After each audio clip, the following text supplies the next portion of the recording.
Hello there, and welcome to Scroll to Sleep. If you've been scrolling all day and just need a moment to wind down, you're in the right place. We're here with some more stories from Reddit to help you drift off. If you enjoy relaxing to these videos, be sure to hit like and subscribe.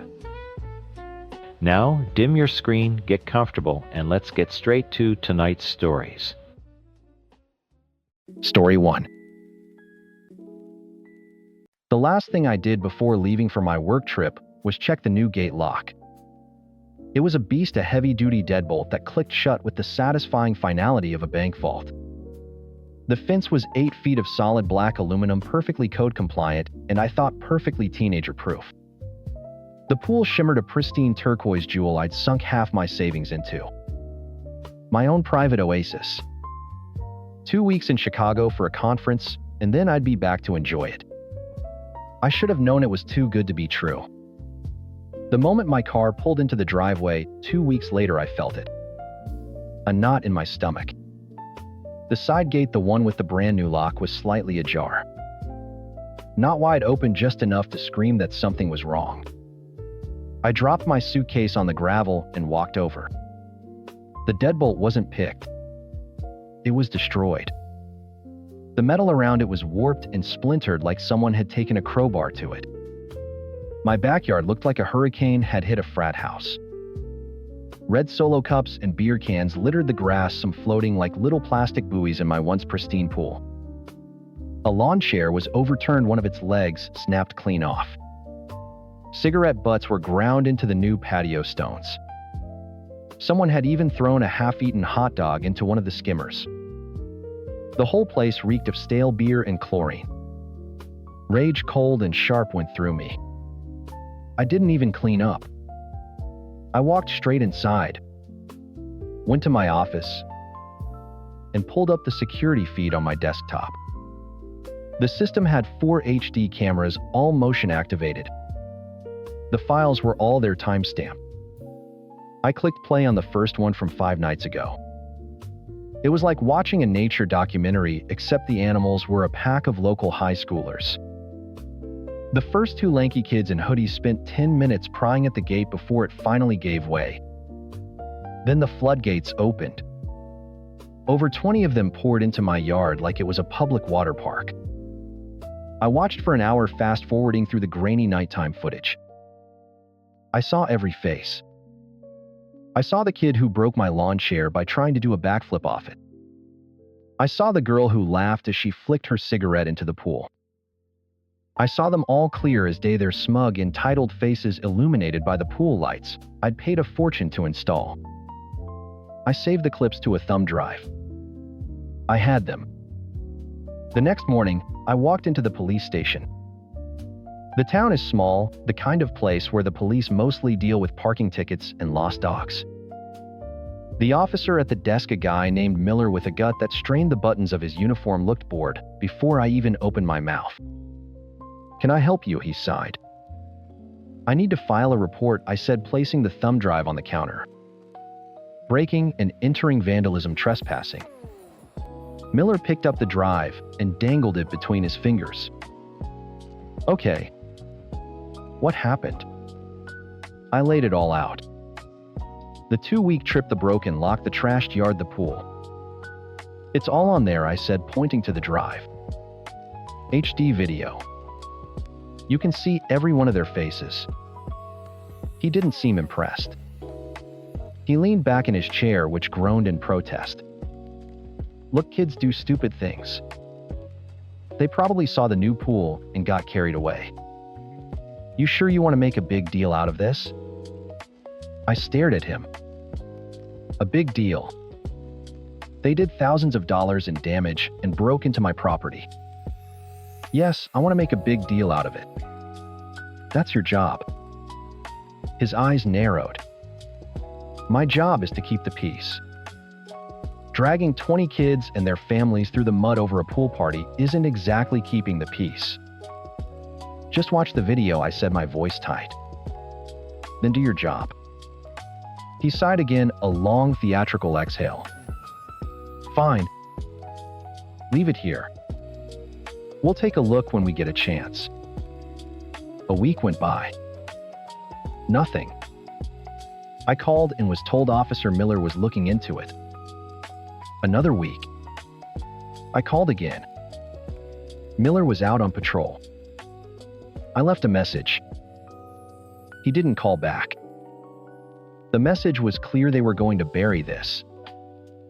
My trashed yard was cleaned up, the pool filter was fixed, but the anger was still simmering. I was being stonewalled. In my own town. I walked back into the station 2 weeks to the day after I dropped off the evidence. Miller was at the same desk, sipping a coffee. He looked up and the briefest flicker of annoyance crossed his face before he smoothed it over. Austin, right? We're still investigating, he said before I could speak. No, you're not, I said, keeping my voice level. You haven't done a thing. You haven't called me. You haven't identified a single person from that crystal clear video I gave you. These things take time. I'm done waiting. I leaned forward, planting my hands on his desk. Here's the deal, Officer Miller. Either you start making arrests by the end of this week, or my lawyer is going to file a lawsuit against this department for dereliction of duty. And trust me, he'll be very interested in seeing that video too. The color drained from his face. The word lawsuit hangs different in a small town. It's a threat that echoes.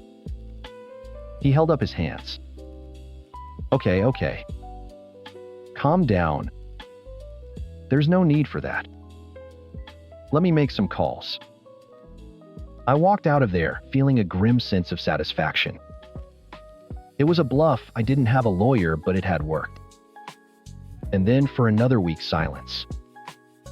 I was about to make good on my threat, find a lawyer in the city, when my phone finally rang. It was an unknown number. This is Officer Miller. His voice was flat, all the folksy charm gone. Finally, I said, "So you have some names for me?" There was a long pause on the other end of the line. I could hear him breathing.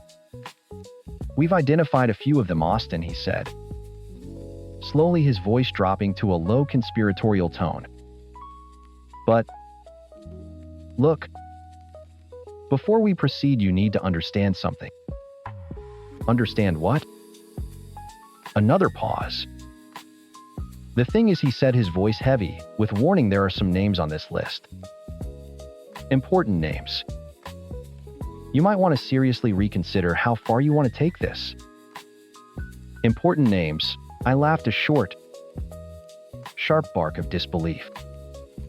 What the hell is that supposed to mean, Miller? Is this town so broken that some last names are get-out-of-jail-free cards? "I'm just telling you how it is," he said, his voice a low rumble. "These aren't just any kids. Their parents are involved in the community. You push this, it's going to get messy. For you." The threat hung in the air, thick and greasy. It wasn't about justice anymore. It was about who knew who. I don't care if the governor's son was doing cannonballs into my pool, Miller. They broke the law. File the charges. That's an order from a citizen and a taxpayer. Do your job. I hung up before he could answer. The first volley didn't come from the police. It came from my own girlfriend, Sarah. She showed up that evening with a bottle of wine and a worried look on her face. "I ran into Carol Ann downtown," she said, avoiding my eyes as she uncorked the wine. Carol Ann was the town's biggest gossip. "She said you're trying to press charges against half the high school." "I'm pressing charges against the 21 individuals who broke into my house and caused $5,000 in damages," I corrected. She finally looked at me, her expression pain. "Austin, they're kids. They did a stupid thing. Are you really going to brand them all as criminals? Ruin their chances at college, their futures over a dumb party? They broke my gate with a crowbar. Sarah. They trashed my property. The dumb party was a crime. What am I supposed to do? Send them a thank you note? You're supposed to be the adult, she said, her voice rising. You could just talk to the parents, make them pay for the damages. Why do you have to be such a bully about it? It's just a pool. The word bully landed like a punch to the gut. A bully? I'm the victim here. Are you? She shot back. Or are you a guy with a new pool who can't stand that some kids had fun in it without your permission? I stared at her, speechless. It was like I was speaking a different language. We didn't resolve it. She left the full wine bottle on the counter and walked out. The next call was from my mother. Her voice was pure weaponized guilt. Austin, honey, I heard what's happening. Mrs. Gable from the church group called me. Her grandson was there. She's worried sick. You know these families, we have to live here. Please, for my sake, just let this go. Even my best friend Mark cornered me at our usual spot for a beer.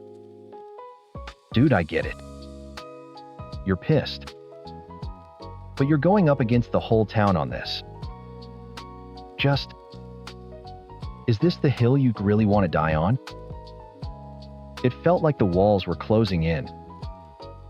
Every conversation was the same. I wasn't the victim. I was the villain. The unreasonable asshole making a mountain out of a molehill. I felt totally, utterly alone. It was me against everyone. That night, unable to sleep, I did what any desperate person does. I went online. I found a generic legal advice forum, created a temporary account, and laid out the whole story, stripping out names and locations. The break-in, the video, the damage, the police stonewalling, the pressure from family and friends. I hit post and watched the screen, expecting to be called an asshole there too. The comments trickled in.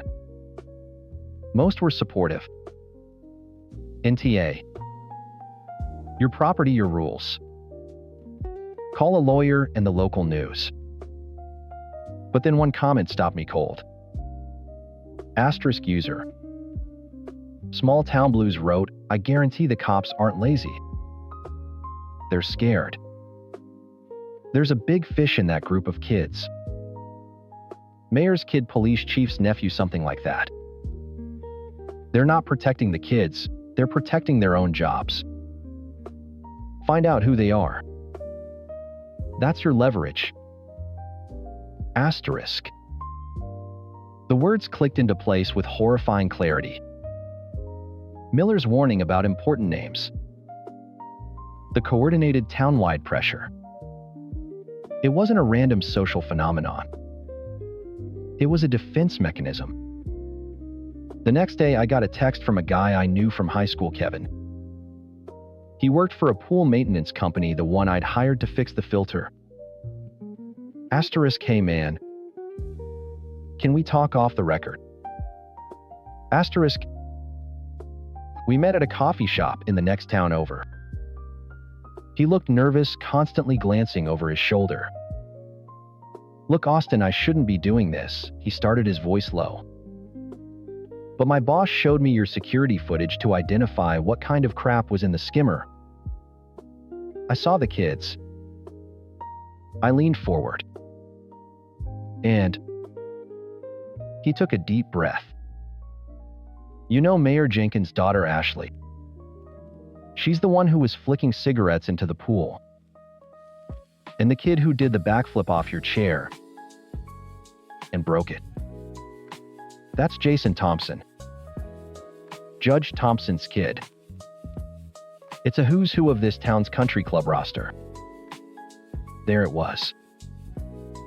The ugly, simple truth. I wasn't fighting a bunch of delinquent teens. I was fighting the town's power structure. Pressing charges wasn't just ruining the kids' futures. It was threatening their parents. And in a town this small, people like that don't forgive. They don't forget. They get even. My business permits, my property taxes, simple traffic stops, my life could become a bureaucratic nightmare. I'd be a permanent outsider in my own home. I went home, my anger replaced by something colder. A clear, hard sense of strategy. I couldn't win a public war, but I could still win the battle. I pulled out my phone and dialed Officer Miller. Austin. He answered, his voice wary. Have you had some time to think? I have, I said, my tone even and calm. It clearly unnerved him. I've decided to drop the request for criminal charges. I could hear the relief in his exhale. Good. That's a smart move. I'll let the families know. I'm not finished. I cut in, my voice turning to ice. I'm dropping the criminal charges on one condition. You are going to arrange a meeting with me and every single parent of every kid in that video. It will be held at my house tomorrow night at 7 p.m. Whoa, now I can't force them to. You won't have to force them, Miller. You're going to give them a choice. They can either show up at my house with a checkbook, or they can watch their little darlings on the 11 o'clock news. I sent a copy of the video to a reporter in the city this afternoon. His name is Dan Matthews. He's very interested in a story about small-town corruption and how the children of the elite are above the law. Whether he runs that story depends entirely on how my meeting goes tomorrow night. The silence on the other end of the line was absolute. I had him. I had all of them. The next evening, my driveway was filled with Mercedes, BMWs, and oversized SUVs. One by one, they filed into my living room, the mayor, the judge, the doctors, the business owners. They stood in awkward silence, refusing to look at me, their faces a mask of resentment and humiliation. I stood before them, a single sheet of paper in my hand. Good evening, I said, my voice echoing in the quiet room. There's no need for introductions. I have an itemized list of the damages. The new deadbolt.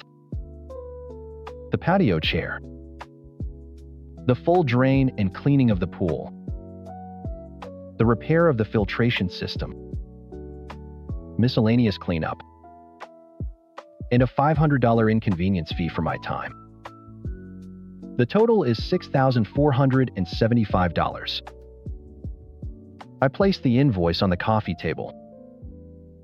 That comes out to $309 per family. I don't care how you split it up. I just want to check for the full amount on this table before you leave. Once I have it, the matter is closed. The video disappears forever. Any questions? No one spoke. The silence was thick with what they couldn't say. After a long moment, Judge Thompson stepped forward, pulled out a checkbook, and wrote. One by one, the others followed suit, a procession of simmering, impotent rage. They didn't get justice. But I did. Story 2. Mark and I had a 5-year plan. It was spreadsheets and automatic transfers and saying no to a lot of fancy dinners. The goal, a wedding. Not just any wedding, but Times Our Times wedding. The one with the 100-year-old oak tree. We'd get married under the string quartet playing movie scores and a ridiculously expensive photographer to capture it all. Every dollar was earned, every detail agonized over. When I finally found my dress, a cascade of lace and tiny hand-sewn pearls, I cried. Not because I was getting married, but because the dream we had sketched out on a napkin 5 years ago was finally tangibly real. My younger sister Stacy took a different approach. She met Kevin, a guy with a charming smile. And not much else, and 6 months later they were at the courthouse. I was her witness. She wore a white sundress from Marshall's. It was efficient. She seemed happy enough, but I always caught a wistful look in her eye whenever I talked about my own wedding plans. It started innocently. We were grabbing coffee, and I was showing her the mock-ups for our floral arrangements. "It's all so beautiful, Lore," she said, tracing the picture of a peony on my laptop screen. "Just magical. We've been saving forever for this magic," I laughed. She sighed, a deep, heavy sound that didn't fit her usual bubbly personality. "I just wish I'd had a moment. You know, one real magical bridal moment. Kevin and I were so rushed. We just wanted to be married, but I missed all this." She gestured vaguely at my screen. I felt a pang of sympathy. "You can always do a vow renewal for your 10-year anniversary. We could plan a huge party." Her eyes lit up, but not in the way I expected. "I have a better idea."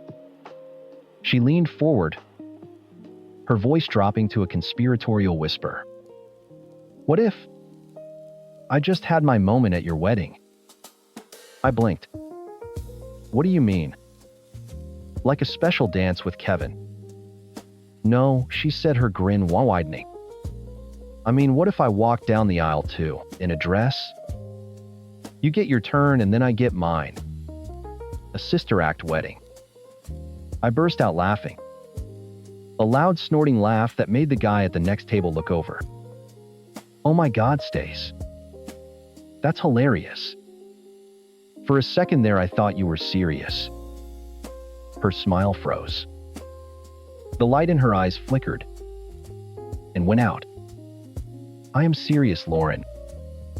The laughter died in my throat. I looked at her and saw she wasn't joking.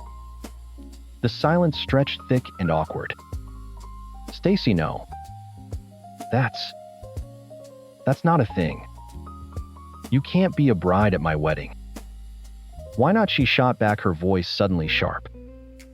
"It's one walk down an aisle. It wouldn't take anything away from you. You'd still be the main bride, obviously. I just want to feel that feeling. You know, everyone looking at me in a beautiful white dress." I was so flabbergasted, I couldn't even form a coherent sentence. I think I just stammered something about it being my and Mark's day before making an excuse about a vendor call and practically running out of the coffee shop.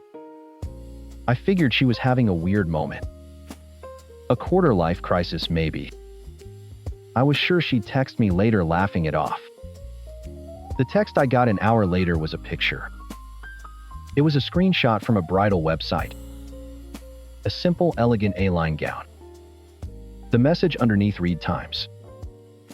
"What do you think of this one for my walk? I think it's simple enough not to upstage you XX*." My blood ran cold. This wasn't a weird moment. This was a plan. I called her immediately. "Stacy, what the hell was that text? We are not doing this." "Don't be like that," she whined. "I'm your sister. I just want one small thing. A 5-minute walk." No, my voice was louder than I intended. The answer is no. It's insane that you're even asking. I hung up my hand, shaking. That I thought would be the end of it. I was so wrong. The next day my mom called. "Lauren, honey, I spoke to your sister. She's heartbroken." "Mom, you can't possibly think her idea is reasonable." "Well," she began in that placating tone she uses when she's about to completely invalidate my feelings, "it is a little unconventional. But she's your only sister. She made a mistake rushing her own wedding, and she just wants a do-over. You're getting this huge perfect day. Would it really kill you to share a tiny piece of it?" A tiny piece. Mom, she wants to walk down the aisle in a wedding dress. I could feel my voice rising, my cheeks getting hot. This isn't sharing. This is hijacking. Don't be a bridezilla, Lauren. Family helps family. She's just asking for a moment. It was like talking to a brick wall. A brick wall that thought I was the selfish one. The conversation ended with her sighing about my lack of compassion and me hanging up before I screamed. Then came the text from Kevin, Stacy's husband. Asterisk. Not cool what you're doing to Stacy. She gave you her blessing to have this big fancy party, even though it makes her feel bad about our wedding, and you can't even give her one little thing. Some sister you are. Asterisk. My jaw dropped. He was trying to guilt trip me for having the wedding Mark and I had paid for ourselves. For making his wife feel bad because we hadn't settled for a 10-minute ceremony with a justice of the peace. The audacity was staggering. The pressure was constant. Every day brought a new text, a new call, a new guilt trip. Stacy would send me more dress pictures. My mom would call to tell me how Stacy was crying all the time. I started screening their calls. My wedding, this beautiful thing I had been building for years, was starting to feel tainted, coated in a layer of family drama and resentment. I felt like I was going crazy. Was I the selfish one? Was I the a-hole for wanting my own wedding day to be about me and my future husband? The breaking point came on a Friday night. Mark and I had just opened a bottle of wine and were finalizing our seating chart. It was the first moment of peaceful, happy wedding planning I'd had in a week. Then a knock on the door. It was Stacy and Kevin. They had a Tupperware container of cookies and fake smiles plastered on their faces. An ambush. We were in the neighborhood, Stacy chirped, pushing past me into our apartment. They made small talk for a few minutes while my stomach twisted into a knot. Mark, bless his oblivious heart, was just happy to see them. Then Stacy made her move. She turned to Mark, her eyes wide and glistening with unshed tears. Mark, I need your help. I asked Lauren for a very small favor for the wedding, and she's treating me like I'm a monster. Mark looked from her to me, confused. A favor? What's up? Stacy took a deep breath, clutching Kevin's hand for dramatic effect. I regret not having a real wedding so much. I asked Lauren if after she has her walk, I could have a turn. Just a quick walk down the aisle in a white dress, so I can have that bridal moment I never got. She looked at him, her expression a perfect blend of hope and pathetic desperation. She thought he would be the easy Mark, the calm, reasonable one who would talk his crazy bridezilla fiance down. Mark stared at her for a beat. Then he tipped his head back and laughed. A big, booming, genuine laugh, just like I had. A Sister Act wedding, he chuckled, wiping a tear from his eye. Stacy, that's the funniest thing I've ever heard. You almost had me. Stacy's face crumpled. Kevin's jaw tightened, and he stood up. It's not a joke, man. Mark's laughter stopped. He looked from Kevin's furious face to Stacy's tear-streaked one and then to me. His smile vanished. Wait, he said, his voice flat with disbelief. You're serious? The atmosphere in the room turned to ice. Stacy let out a sob. You see, she cried, pointing a trembling finger at me. You've turned him against me, too. You're both just cruel. All I wanted was one moment, and you're laughing at me. Kevin wrapped his arm around her. Come on, babe. Let's go. We're not welcome here. He shot me a look of pure venom. I hope you're happy, Lauren. You got your perfect wedding, and all it cost you was your family." They stormed out, slamming the door behind them. Mark and I were left standing in the silence, the seating chart completely forgotten. He wrapped his arms around me, but I felt numb. They had cornered us in our own home. They had tried to manipulate my fiancé. They had called me cruel and selfish over and over until a tiny part of me almost started to believe it. That was it. I was done being the victim in my own wedding story. I pulled away from Mark, my mind suddenly clear. A cold, hard resolve settled in my chest. This wasn't going to be solved with tearful phone calls or angry texts. This required a final, definitive showdown. I pulled out my phone, my fingers flying across the screen. I created a group chat. Me, Mark, Stacy, and Kevin. Asterisk brunch. Sunday, 11 a.m. My treat times, I type. Asterisk. We are settling this once and for all. Asterisk. I barely slept for 2 days. Mark kept telling me to let it go, that he'd handle it, but he couldn't. This was my family, my sister.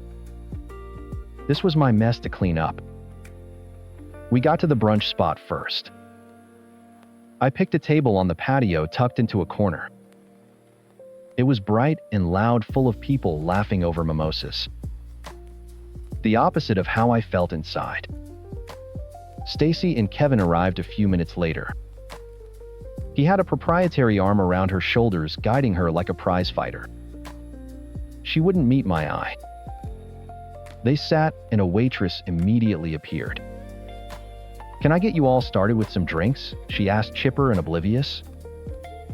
"Mimosas for us," Kevin said, gesturing between himself and Stacy. "Just water for me," I said. Mark echoed me. I needed a clear head. The moment the waitress left, I put my hands flat on the table. Okay. We're not ordering food until we're done. No more texts, no more surprise visits, no more phone calls to Mom. We are finishing this right now. Kevin smirked. Good. So you're finally going to be reasonable and let your sister have her 5 minutes of fame. I ignored him, looking directly at Stacy. Stace, I love you. You're my sister and my best friend. But the answer is no. It will always be no. Her face hardened. Because you're selfish. No, I said, my voice dangerously calm. Because you're asking me to set a match to the single most expensive, important, and personal day of my life so you can play dress up. You are a married woman. You had a wedding. It might not have been this wedding, but it was yours. This one is mine. And Mark's. It's just a walk, she pleaded, her voice cracking. Kevin and I never got to. Stop, Mark cut in, his voice low and firm. It was the first time he'd spoken. Just stop, both of you. This isn't about you not getting a walk, Kevin. This is about you being jealous that we can afford the wedding you couldn't. The shot landed. Kevin's face turned a blotchy red. You have no idea what you're talking about. Don't I? Mark leaned forward. You've been making snide comments about our fancy party for months. You convinced my fiancé's sister that she's a victim because we saved our money. You want to spoil our day because it makes you feel better about your own choices. He's not, Stacy started. But the protest died on her lips. I'm not the one on trial here, I said, pulling our focus back. I am.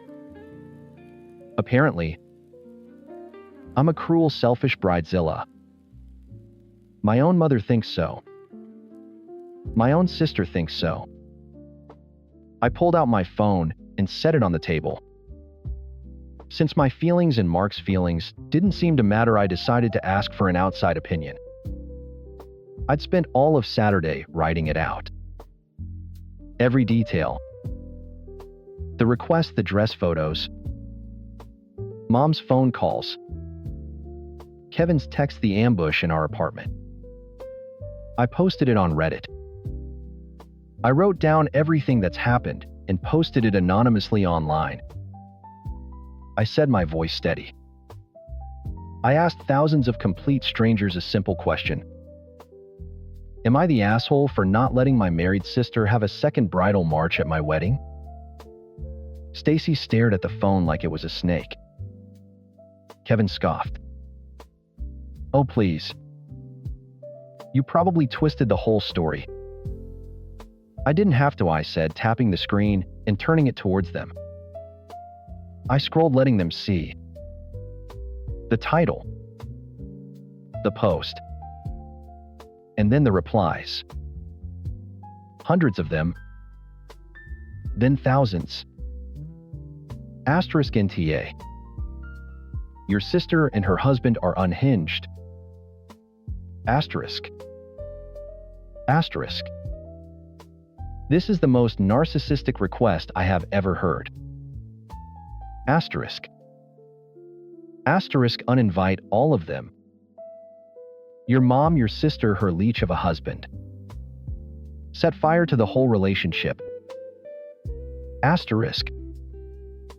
Asterisk. Your sister needs to get a grip. This is your day. She is already married. Asterisk. I kept scrolling. Comment after comment, a tidal wave of unanimous judgment, all aimed directly at them. I didn't have to say a word. The screen said it all. Stacy's breath hitched. A single tear rolled down her cheek, then another. Kevin grabbed the phone, his eyes scanning frantically, looking for a single comment in their favor. There wasn't one. This is bullshit, he spat, shoving the phone back across the table. A bunch of losers on the internet. But the damage was done. Stacy wasn't looking at him. She was looking at me, her face crumbling into a mask of pure misery. They're right, aren't they? She whispered. The sound was so small I barely heard it over the patio chatter.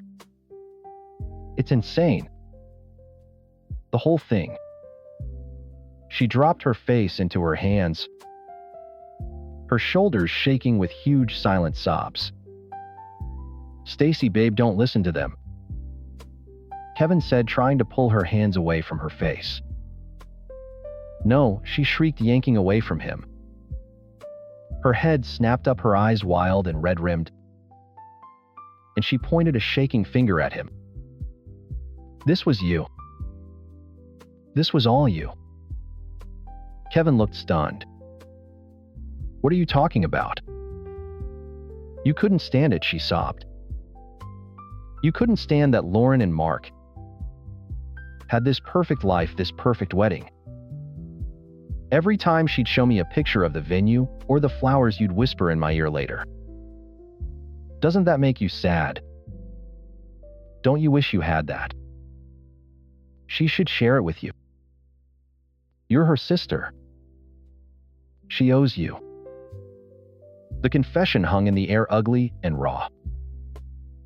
And Mom, Stacy turned her glare on me, though the anger was gone, replaced by desperation. She just egged him on.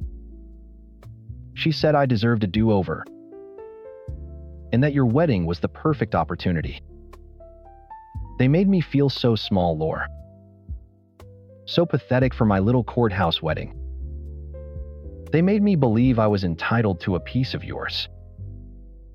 Kevin stood up so fast, his chair screeched against the stone patio. I was just trying to stand up for my wife. No, I said, standing to meet his gaze. My voice was ice. You were trying to ruin my wedding. You saw her insecurity and you weaponized it to soothe your own fragile ego. You are a poison, Kevin. I pulled my wallet out and threw two 20s on the table. Get out. He stared at me, then at Stacy, who refused to look at him. With a final disgusted sneer, he turned and stormed away, pushing past the waitress who was cautiously approaching with their mimosas. The moment he was gone, all the fight went out of Stacy. She just sat there weeping into her hands. Mark squeezed my shoulder, then nodded. I'll get the car, he said, leaving us alone. I sat down next to my sister in the chair Kevin had abandoned. I put my arm around her shaking shoulders, and she collapsed against me, crying like she had when we were kids and she'd scraped her knee. I'm so sorry, Laura, she choked out between sobs. I'm so sorry. I ruined everything. Shh. No, you didn't, I whispered, rubbing her back. You just let the wrong people get in your head. We sat like that for a long time, the sounds of brunch fading into the background. Finally, her sobs quieted. She pulled back, wiping her eyes. He's not invited, obviously. I don't even know if I can go home to him. You can stay with us as long as you need, I said without hesitation. A wave of relief washed over her face. I took a deep breath. There was one last thing to do. One last piece to fix. Stace, I said, taking her hands. I still want you at my wedding. More than anyone. She shook her head. I can't. I'd be too ashamed. No, listen to me. I squeezed her hands tight. I don't have Dad to walk me down the aisle. I was going to do it alone. But I don't want to. Her eyes widened, confusion mixing with dawning understanding. I want you to walk with me, I said, my own tears finally starting to fall. Not as a bride, as my sister, my maid of honor, in a gorgeous dress that matches the bridesmaids standing by my side. Will you please walk down the aisle with me, Stacy? Her breath caught in a sob, but this time it was different. It was a sound of release, of grace. She threw her arms around my neck, burying her face in my shoulder. Yes, she whispered. Oh my God, Laura. Yes. In that moment, nestled in the corner of a noisy patio surrounded by the wreckage of a terrible idea, we found our way back. The wedding wasn't tainted anymore. If anything, it was stronger. It was a day we had fought for, not just financially, but emotionally. And when I pictured myself walking towards that 100-year-old oak tree, I no longer saw myself walking alone. I saw my sister right there by my side. Story 3. 3 months ago, Sarah and I were in bed laughing. We just downloaded one of those fertility tracking apps, the kind with a pastel color scheme and little cartoon storks. After 18 years together, we were finally going for it. We were going to be parents. I remember tracing the curve of her hip, thinking, times, this is it. This is the next chapter, asterisk. 1 month ago, Sarah came home from work, dropped her keys in the ceramic bowl by the door, a sound I'd heard 10,000 times, and walked into the living room where I was watching the game. She didn't kiss me. She just stood there blocking the TV. I need some space, Rob, she said. I muted the sound. Okay. Bad day at the office. No. I mean, I need space. From this. She waved a hand around the room in our life. I'm going to sleep in the guest room. Just like that. The switch flipped. An 18-year history gone. The woman who just weeks ago was charting her ovulation cycles was now a stranger building a wall down the middle of our home. The first casualty was language. Babe and honey vanished overnight. I became Rob. Then a few days later, Robert. It felt like a demotion. Next was the phone. Her screen, which had always been an open book, was now permanently face down on the counter. If I walked into a room while she was texting, she'd lock it with a frantic jab of her thumb. She carried it with her to the bathroom, to the kitchen to get the mail. It was a new limb one I wasn't allowed to touch. Then came the drinking. Sarah was a social drinker. A glass of wine with dinner person. Suddenly she was downing 2-3 glasses of bourbon on a Tuesday night, staring at the wall. The silence was deafening. I tried to break through. Sarah talked to me. What's going on? We were just trying for a baby. She wouldn't look at me. She just swirled the amber liquid in her glass. I feel like we got married too young. We never had a chance to be our own people. We were 22, I said. We grew up together. That was the whole point. I wanted kids years ago, Robert, she'd say a week later, a complete 180. I feel like I've missed my window. We are literally times trying right now. I'd remind her, my voice tight with frustration. It was like arguing with a ghost. She was rewriting our entire history, inserting new plot points and motivations that never existed, all to justify the cold, empty space she was carving out between us. Any physical touch was out of the question. I tried to put my arm around her on the couch, and she flinched away like I was a hot poker. 18 years of casual intimacy, a hand on the small of her back, a kiss on the forehead erased. My confusion started hardening into suspicion. The pieces didn't fit. This wasn't a woman having a midlife crisis. This was a woman executing a plan. The first piece of concrete evidence came from her handbag. I was looking for a pin and my fingers brushed against a thick cardstock envelope. I know I shouldn't have, but I did. It was from a coworker. The front had a picture of a weeping willow. Inside the note read, "Thinking of you. I know how hard it is to mourn a future life you thought you wanted. Be strong." Asterisk. Mourning her future lifetimes. The one with me. The one with the baby we were planning. The phrase chilled me to the bone. It was premeditated. Then came the breaking point. The text message that shattered any remaining hope that this was all in my head. I was at my desk at work when my phone buzzed. It was Sarah. Asterisk K random question. My pen pal from Sweden, Lars, is flying to Australia for a work thing. He has a long layover and was thinking of detouring to our city for a day or two. Would you mind if I met up with him? Just to show him around. Asterisk. I stared at the screen, my blood turning to ice. A 7,000-mile detour. I pulled up a map. Our city was nowhere near any logical flight path from Sweden to Australia. It was the most absurd, insulting lie I had ever heard. Her pen pal.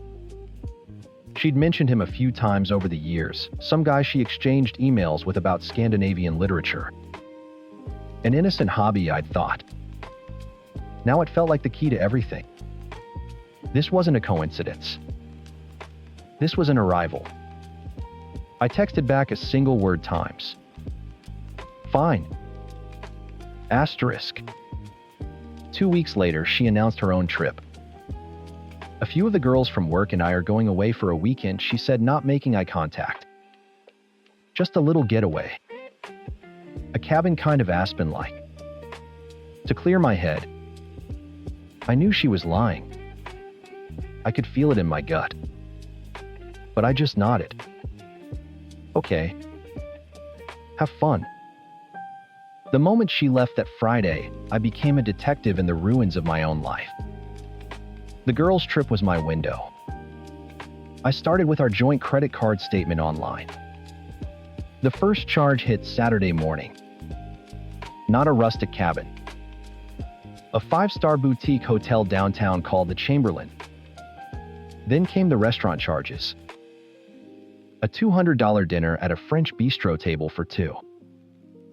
A $50 charge for valet parking at the hotel. Her flight for the detour wasn't until Sunday evening. This was his welcome party. I needed more. I remembered my neighbor had a new security camera pointed at the street. I went over, fed him some story about a package I thought had been stolen, and asked if I could review his footage from Friday afternoon. He was happy to help. There it was. 3:15 p.m. Sarah walking out our front door with her duffel bag. But she didn't get into an Uber. A sleek black Audi I'd never seen before pulled up. A man got out of the driver's side. Tall, blonde, undeniably. Not one of her girlfriends, and put her bag in the trunk. He opened her door for her. Then they drove away. The weekend passed in a blur of cold fury. Sunday night came and went. No Sarah. Monday her phone went straight to voicemail.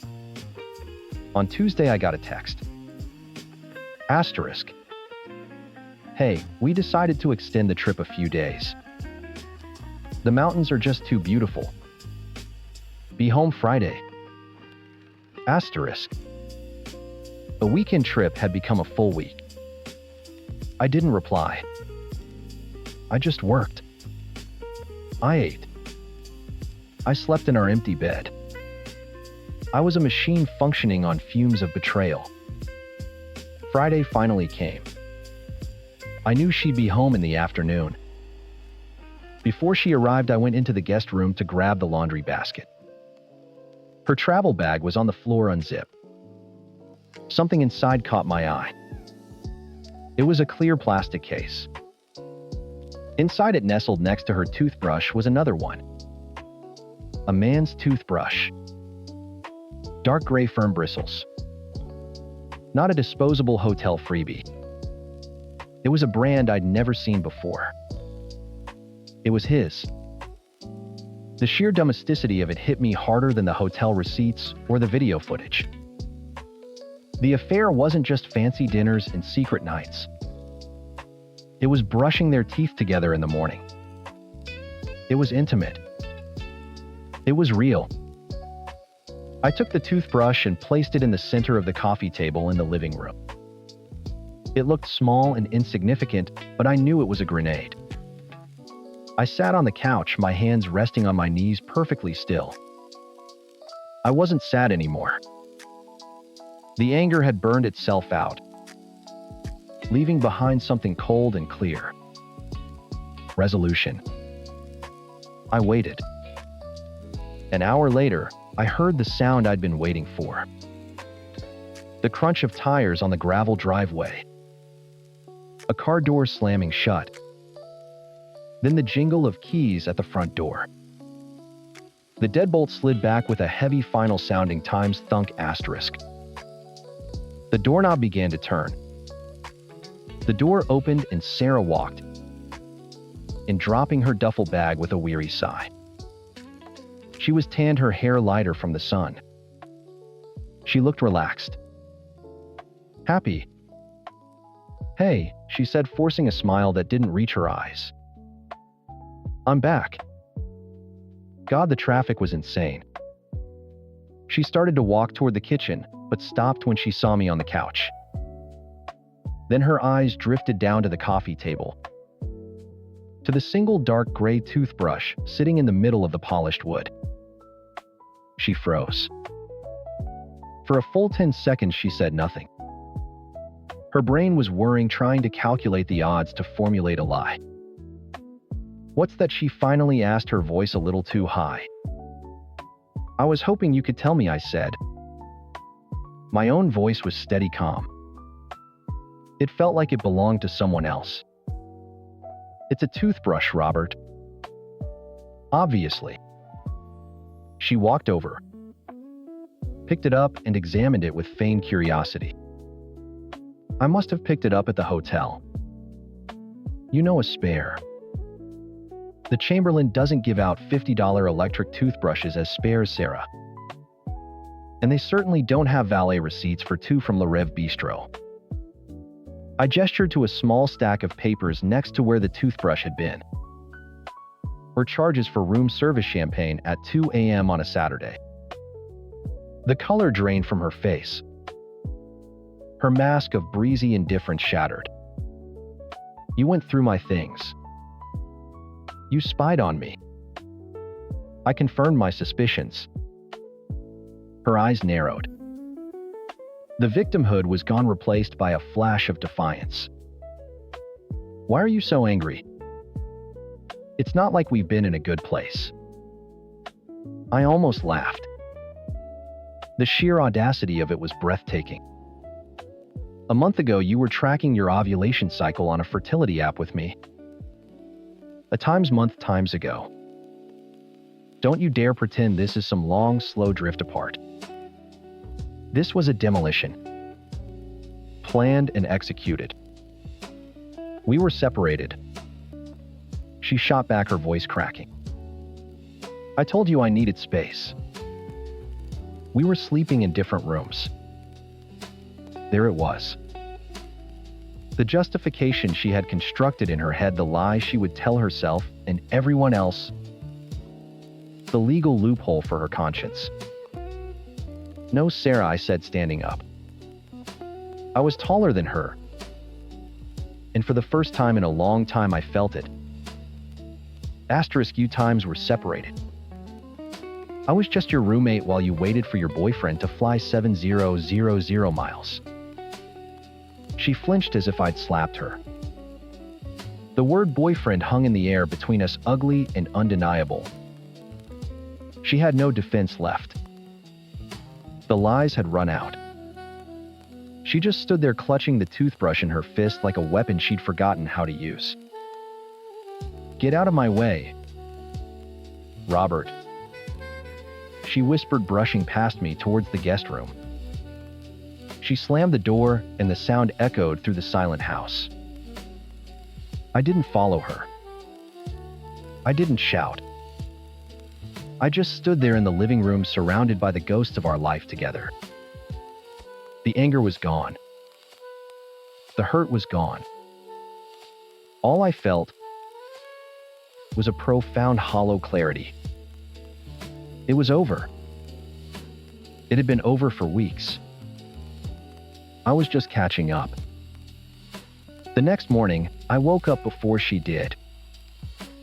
I went into my Times bedroom and opened my sock drawer. I took off my wedding ring.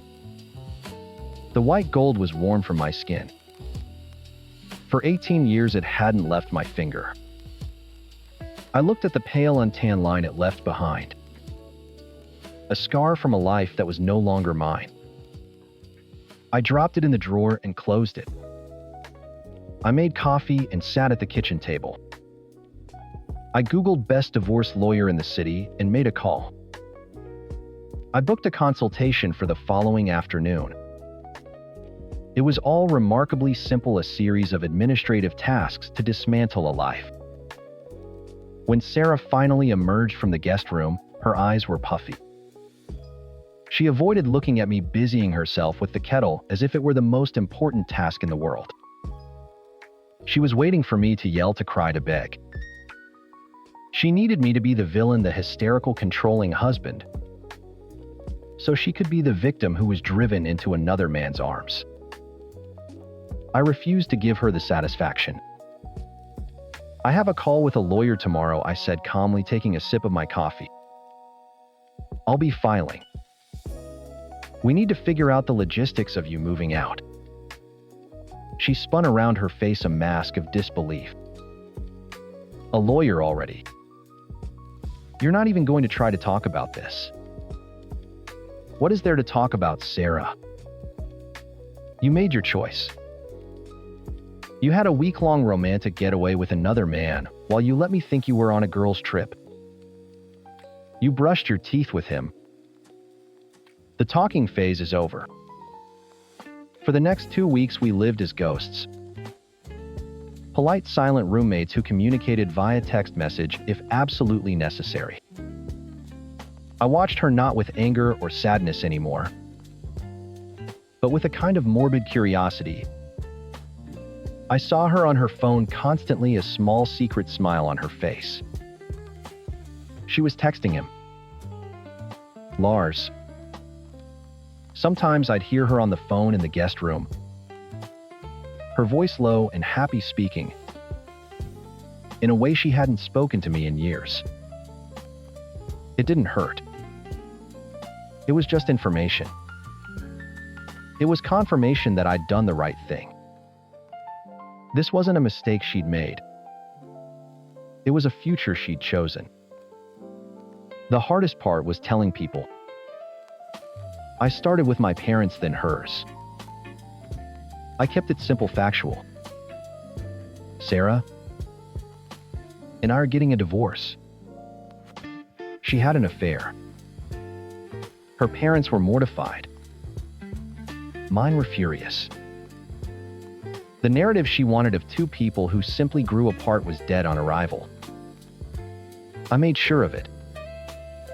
I wasn't going to let her rewrite our history to absolve herself. The truth was the only thing I had left, and I wielded it like a shield. One evening, I came home from the gym to find her packing boxes in the living room. Her phone was on the counter, lit up with a new message. I couldn't help but glance at it. It was from Lars. Asterisk, only a few more weeks until I see you, my love. Then we can finally start for real. Asterisk. Sarah saw me looking. She snatched the phone, a guilty look on her face. A month ago, that sight would have shattered me. Now nothing. It was like watching a scene from a movie I'd already seen. I knew how it ended for me. I'm moving out at the end of the month, she said, not looking at me. I found a place. Good, I said, and walked to the fridge to grab a bottle of water. I felt a strange sense of peace settle over me. The war was over. The house would be quiet. My life would be my own again. She could have her pen pal and her rewritten history. I was looking forward to a blank page, a future I hadn't mourned, but one I was finally ready to write. Story 4. The first 7 years of my life are a highlight reel of things I'd rather forget.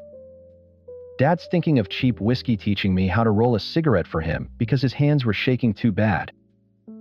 Dad screaming at my mom that she was worthless, then turning to me 5 minutes later and calling me his little princess. The clearest memory I have is of our German Shepherd Buster. When Dad finally skipped town one step ahead of a DUI charge that was going to land him in jail, he left the back gate open. We never saw Buster again. Just like we never saw Dad again. For 13 years, there was silence. 13 years of my mom working 2 jobs, of us moving into a smaller apartment, of me learning that the word father was just something other people had. Then last Tuesday, a Facebook message notification popped up on my phone. The profile picture was a blurry, pixelated shot of a man I barely recognized squinting into the sun. The name was Rick Miller. My father's name. Asterisk Rick Miller times Hey Shelly Bean. It's your dad. My thumb hovered over the block button. My heart was a jackhammer against my ribs. Asterisk Rick Miller times I know it's been a long time. Too long. I think about you every day. I heard you might be in a tight spot. Your mom mentioned it to your aunt, who mentioned it to your uncle. You know how family talks. My rent was 2 weeks late. My landlord, a patient man, had finally run out of patience. An eviction notice was taped to my door. How did he know? Asterisk. Me times. What do you want? Asterisk Rick Miller times. To reconnect. To help. A father should help his daughter. My brother, your Uncle Steve. He wants to help you out. But he wants me to be the one to give it to you. A family thing. He's willing to send some cash to get you back on your feet. A lot of cash. My fingers trembled. I hated myself for it, but a sick little flicker of hope ignited in my gut. $1,500. That was the number my mom had mentioned needing. It would cover my back rent and keep me afloat for another month. Asterisk me times I don't understand. Asterisk Rick Miller times. We can talk about it. Let's meet up. For coffee. Tomorrow. Please, Shelley. For me. He sent a time and a place, a grimy diner downtown I'd never been to. Against every instinct screaming inside me, I typed back 2 words. Asterisk me times fine. I'll be there. The man sitting in the sticky vinyl booth looked like a ghost of the father I remembered. His face was a roadmap of burst blood vessels, his hair thin and greasy. He wore a stained windbreaker despite the heat inside the diner, and his eyes, those same pale blue eyes, darted around the room like cornered animals. He didn't look like someone who could help anyone. He looked homeless. Shelley Bean. He rasped a grin, stretching his chapped lips. It didn't reach his eyes. He smelled like stale cigarettes and desperation. I didn't sit down. What is this about? Where's the money from Uncle Steve? He motioned to the seat across from him. Sit. Come on. Let your old man look at you. I slid into the booth, keeping my purse clutched in my lap. Tell me what's going on. He leaned forward, the conspiratorial stench of his breath washing over me. Okay, here's the deal. It's not your Uncle Steve. It's my brother Rick. Your other uncle. The rich one. I don't have an Uncle Rick. You do. My older brother. We had a falling out. He's a real straight arrow, you know. Thinks I'm a screw-up. He gave a weak, wheezing laugh. Anyway, he won't send me a dime. The bastard. But he heard through the grapevine that my daughter, his only niece, was in trouble. He's got a soft spot. My stomach churned. So what, he's just giving me money? Exactly. He slapped the table, rattling the sugar dispenser. He's ready to wire $1,500 to you. The thing is, he wants to make sure it gets to you. So he'll only send it if I'm the one picking it up for you. I stared at him, the pieces clicking into place with a sickening finality. You're not giving me the money, are you? Of course, I am most of it. He held up his hands, a placating gesture that only made me angrier. Look, I set this whole thing up. I made the calls. All I need is a little finder's fee. For my trouble. 500. You get 1,000 clear. Your rent is paid, and I get a little something to get back on my feet. We both win. I felt the air leave my lungs. He hadn't changed. He was the same manipulative parasite who'd left his dog to starve. He wasn't here to reconnect. I was just a tool. A pawn in a game to scam his own brother. No, I said, my voice flat. Absolutely not. Panic flashed in his eyes. Shelley, don't be like that. This is a good deal. It's easy money. It's a lie. I started to slide out of the booth. Wait, he hissed, grabbing my arm. His grip was surprisingly strong. Don't screw this up for me. For us. I need this. He pulled out a grimy flip phone. The battery's dead. Come on. Let me use your phone. I'll call Rick right now, you can listen. He's waiting for the call. He saw the hesitation on my face and pushed. I'll put him on speaker. You'll see. It's all legit. I don't know why I did it. Maybe it was the tiny, stupid part of me that still wanted to believe him. Maybe I just wanted to see how deep the rot went. I unlocked my iPhone and handed it to him. His dirty fingers swiped across the screen. He dialed a number from memory. Hey Rick, it's me. Yeah, I'm with her right now, he said, his voice changing, becoming smoother, more responsible. He winked at me. She looks great. Beautiful girl. Yeah, she just needs a little help with rent, you know how it is. She's too proud to ask you herself.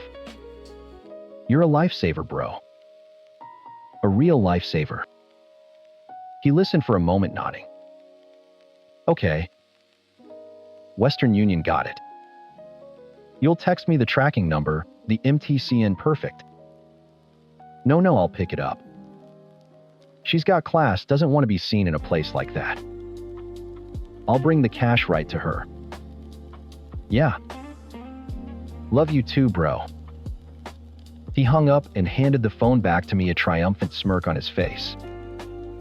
See, done. He's sending the wire now. Said the code will come through in the next hour. All we have to do is wait. He leaned back in the booth, looking immensely proud of himself. He thought he had me. He thought he'd won. He controlled the information. He controlled the code. Without him, I got nothing. I'm going to the bathroom, I said, my voice tight. I stood up and walked away before he could say a word. In the tiny, foul-smelling bathroom, I leaned against the door, my breath coming in ragged gasps. He had used me, dangled my own desperation in front of my face, and used it to line his pockets. I looked at my reflection in the cracked mirror, at the stupid, hopeful girl who had walked in here. Then I looked down at my phone in my hand. My thumb went to the green phone icon. I opened my call history, and there it was. The last number he dialed, labeled simply Rick. My father thought he was the only one with a connection to the money. He thought I was just the excuse, the face on the story he was selling. He was wrong. He just handed me the key. The question was whether I had the guts to use it. I walked out of the bathroom and back to the booth.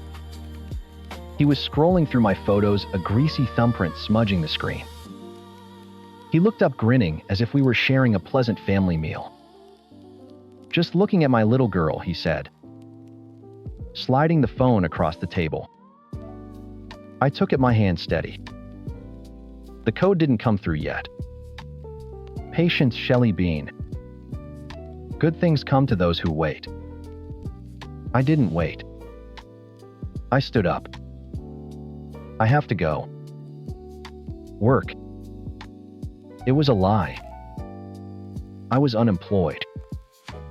Panic flared in his eyes again. Wait. What about the money?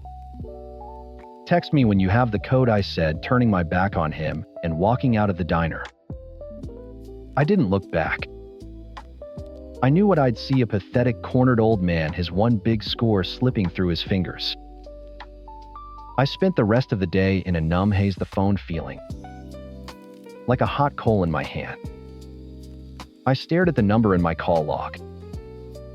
Rick. It was so simple. That night I didn't sleep. I just lay in the dark, listening to the city sounds outside my window, the highlight reel of my childhood playing on a loop in my head. Him leaving the gate open. The frantic search for Buster.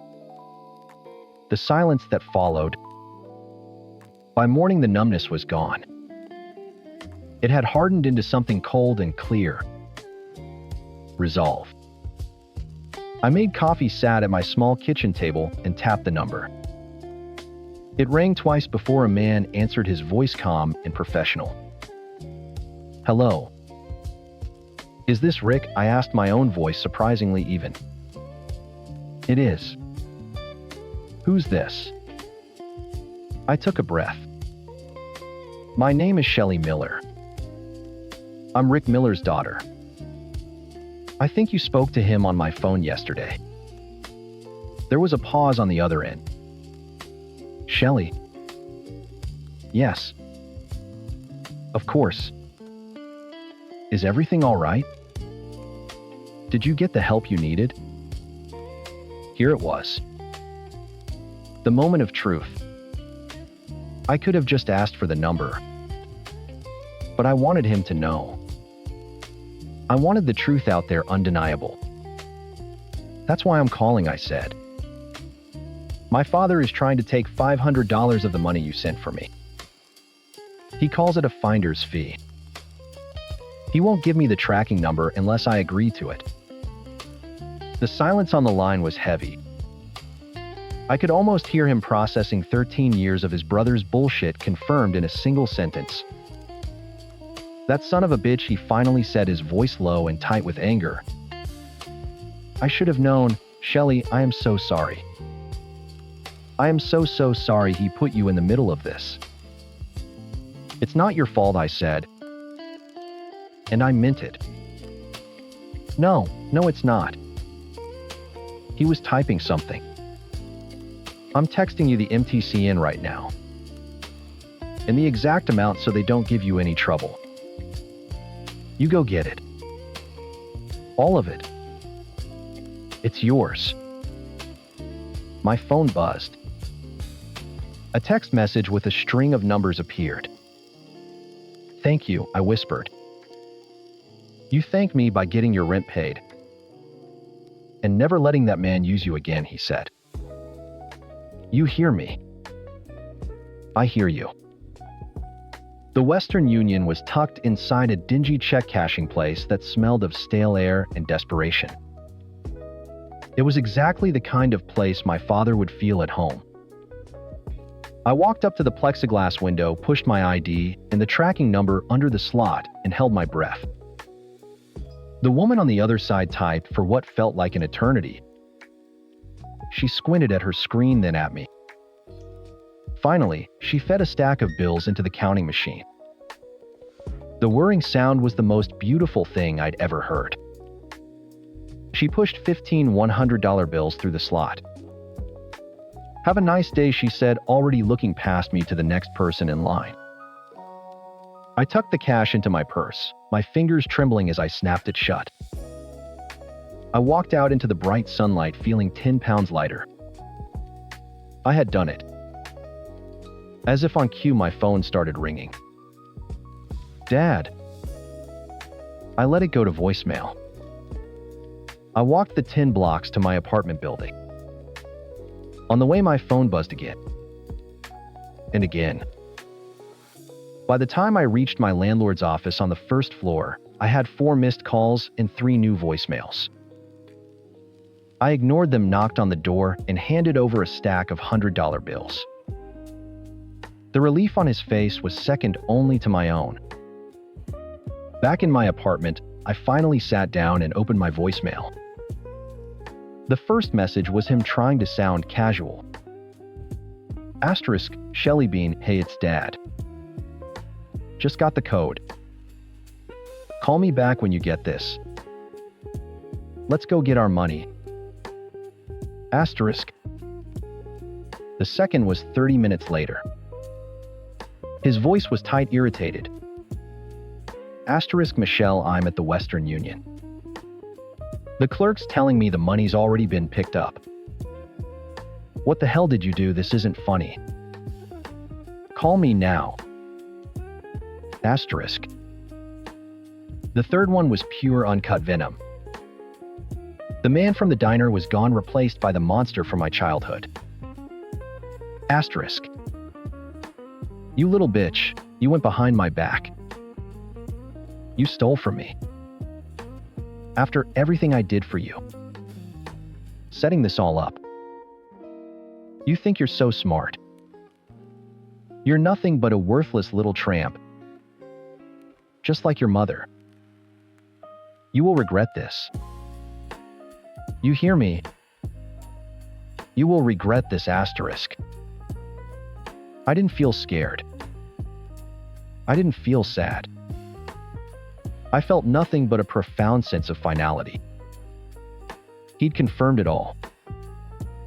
The reconnection was a lie. The concern was a lie. His only motive was the money. I held my thumb over his contact name. I thought about Buster, our beautiful German Shepherd, left to fend for himself because this man was too much of a coward to face the consequences of his own actions. He'd left the gate open for Buster. I was closing mine.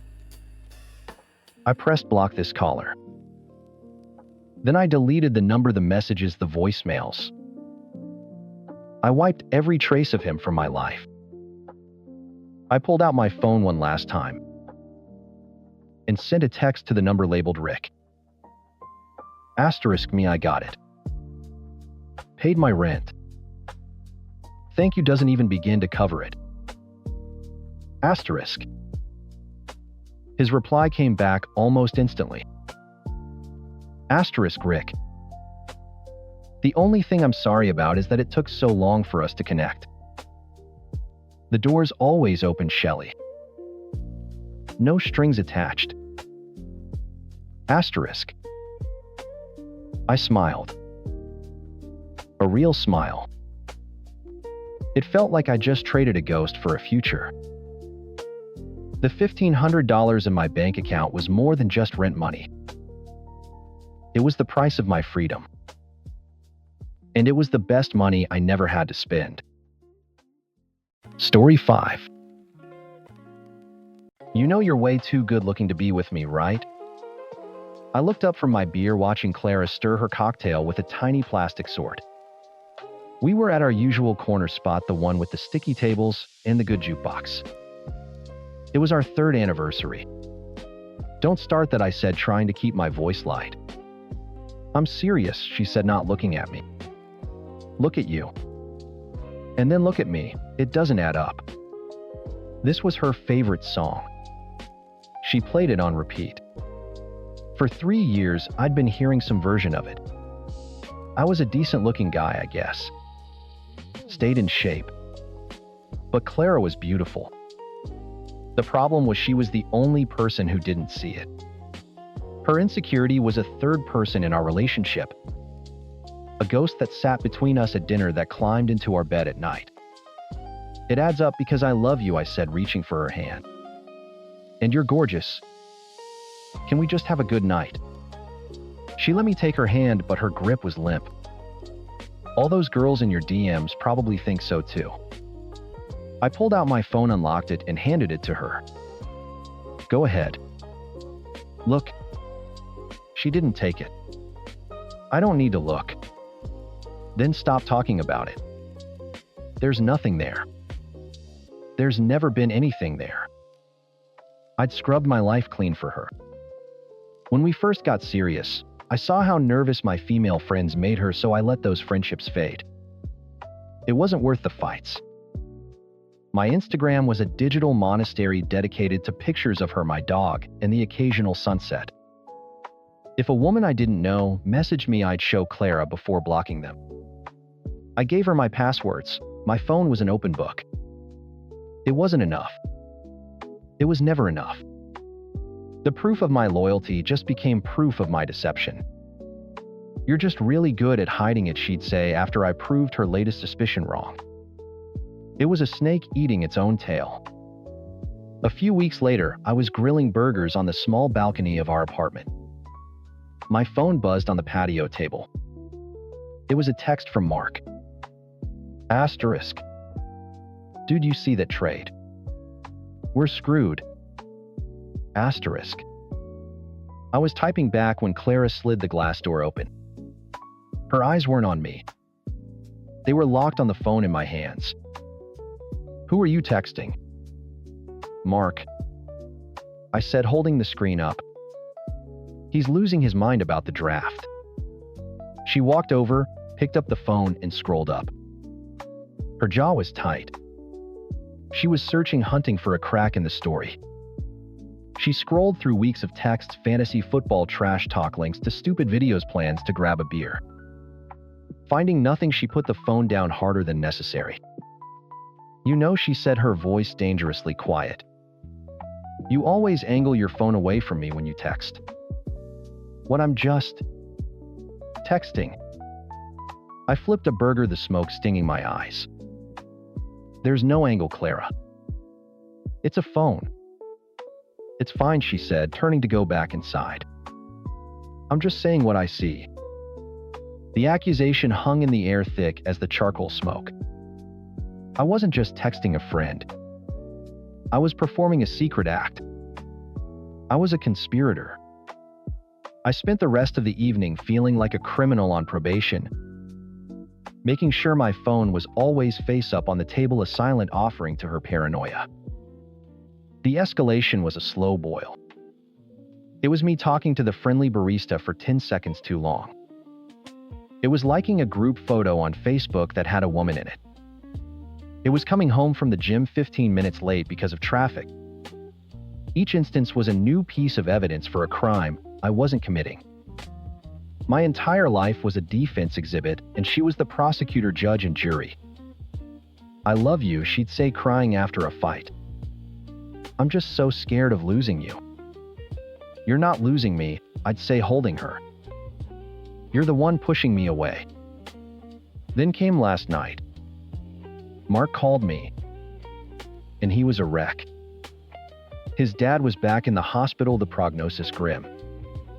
He was alone in his house, halfway through a bottle of whiskey and talking in circles. Can you come over, man? I don't want to be alone. Yeah, of course. I'm on my way. I walked into the bedroom where Clara was reading. Hey, that was Mark. His dad's taken a bad turn. He's in a rough spot, so I'm gonna go stay at his place tonight. She put her book down. Her face was a blank mask. No sympathy for Mark. No concern for me. Just the cold, familiar flicker of suspicion. Okay, she said. Okay. That's it. What do you want me to say, Liam? Your friend needs you. Go. I'll call you when I get there. Don't worry about it, she said, picking her book back up. I'm sure you'll be busy. The implication was a slap in the face. Busy with what? Consoling my best friend, whose father might be dying. Or was this another cover story? Was Mark's family tragedy a convenient alibi for some secret life she'd invented for me? I just stood there for a second, then grabbed a duffel bag and threw some clothes in. I didn't say goodbye. I spent the night on Mark's couch, listening to him talk, making sure he didn't do anything stupid. I texted Clara once around 2 a.m. *, he's finally asleep. This is rough. Love you. *. She read it. No reply. I got home this afternoon around 4. The apartment was empty. Her car was gone. I figured she was at work or getting groceries. I showered, cleaned up the kitchen, and waited. 5 o'clock came and went. Then 6. Then 7. I called her. It went to voicemail. I texted. No reply. A knot of actual dread started twisting in my gut. What if something happened to her? All the stupid fights evaporated. I just wanted her to be okay. At 1:30 p.m., the front door finally clicked open. Clara walked in. Her hair was a mess, her makeup was smudged, and she wasn't wearing the clothes she'd left for work in. She was wearing a hoodie I recognized. It belonged to her ex, the one she dated before me. She didn't look at me. She walked past me and sat on the couch, staring at the blank TV screen. "Where were you?" I asked, my voice shaking with a mix of relief and anger. "Clara, I was going out of my mind. I almost called the cops." She finally turned her head, and her eyes were hollow. There were no tears, no fear, nothing. "I slept with him," she said, her voice flat. "I slept with Kevin." The floor fell out from under me. The air left my lungs. I just stared at her, unable to form a word. My brain was a mess of static. Why, I finally managed to whisper. She looked at me, and for the first time a flicker of emotion crossed her face. It wasn't remorse, it was justification. "Because I knew you were cheating on me," she said, as if it was the most obvious thing in the world. "When you stayed at Mark's, I knew it wasn't about his dad. I knew you were with some girl. I could feel it. So I called him. I figured if you were going to do it, I should too." I stood there frozen. The absurdity, the sheer insanity of her logic was like a physical blow. She had convicted me of a thought crime and carried out the sentence on herself. She'd burned our entire world down with a fire she started in her own head. I didn't yell. I didn't scream. I didn't do anything. I just turned around, walked to the bedroom, and packed my duffel bag again. I zipped it up, walked back into the living room, and headed for the door. "Liam, where are you going?" Her voice cracked. The certainty was gone, replaced by a dawning panic. "Wait. Let's talk about this." "I'm sorry." "Okay, I'm sorry." I didn't look back. I just opened the door and walked out, closing it softly behind me. I drove. I didn't know where I was going. I just drove. An hour later, I found myself back in Mark's driveway. I killed the engine and just sat in the deafening silence of my car. The dashboard clock glowing 1:17 a.m. Her confession echoed in my skull, a nonsensical loop of madness. Asterisk, I knew you were cheating, so I cheated. Asterisk. I grabbed my phone. One new text. From her. Asterisk. Please come home. I made a horrible mistake. I need you. Asterisk. I stared at the words, feeling nothing but a profound, chilling emptiness. A mistake. She thought this was a mistake.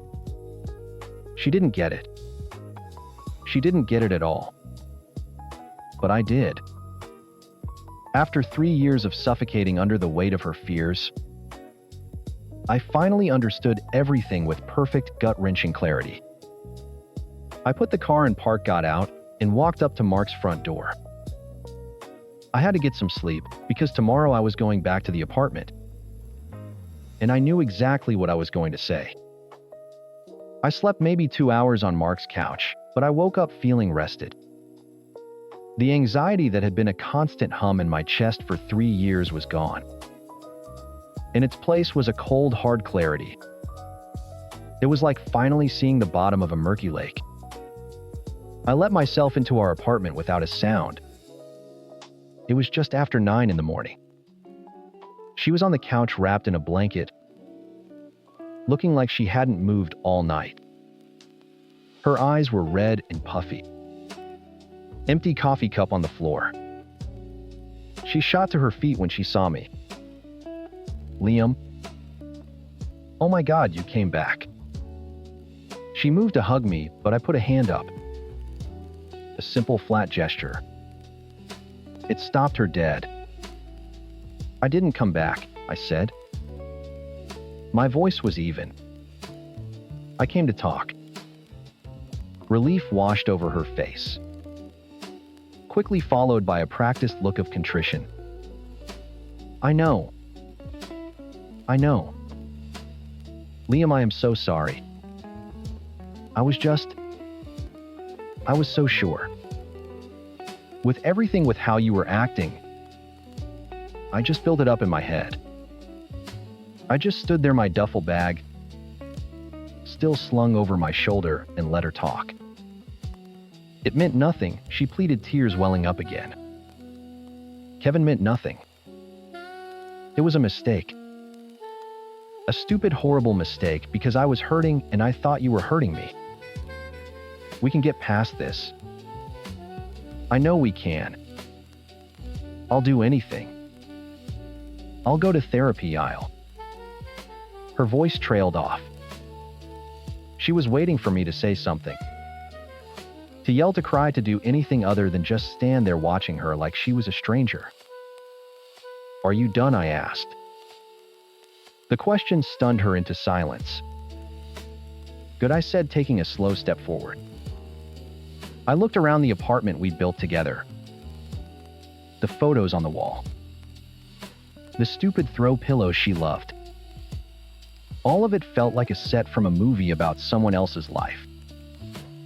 I met her eyes. The tears were streaming down her face now, but they had no effect on me. It was like watching a faucet drip.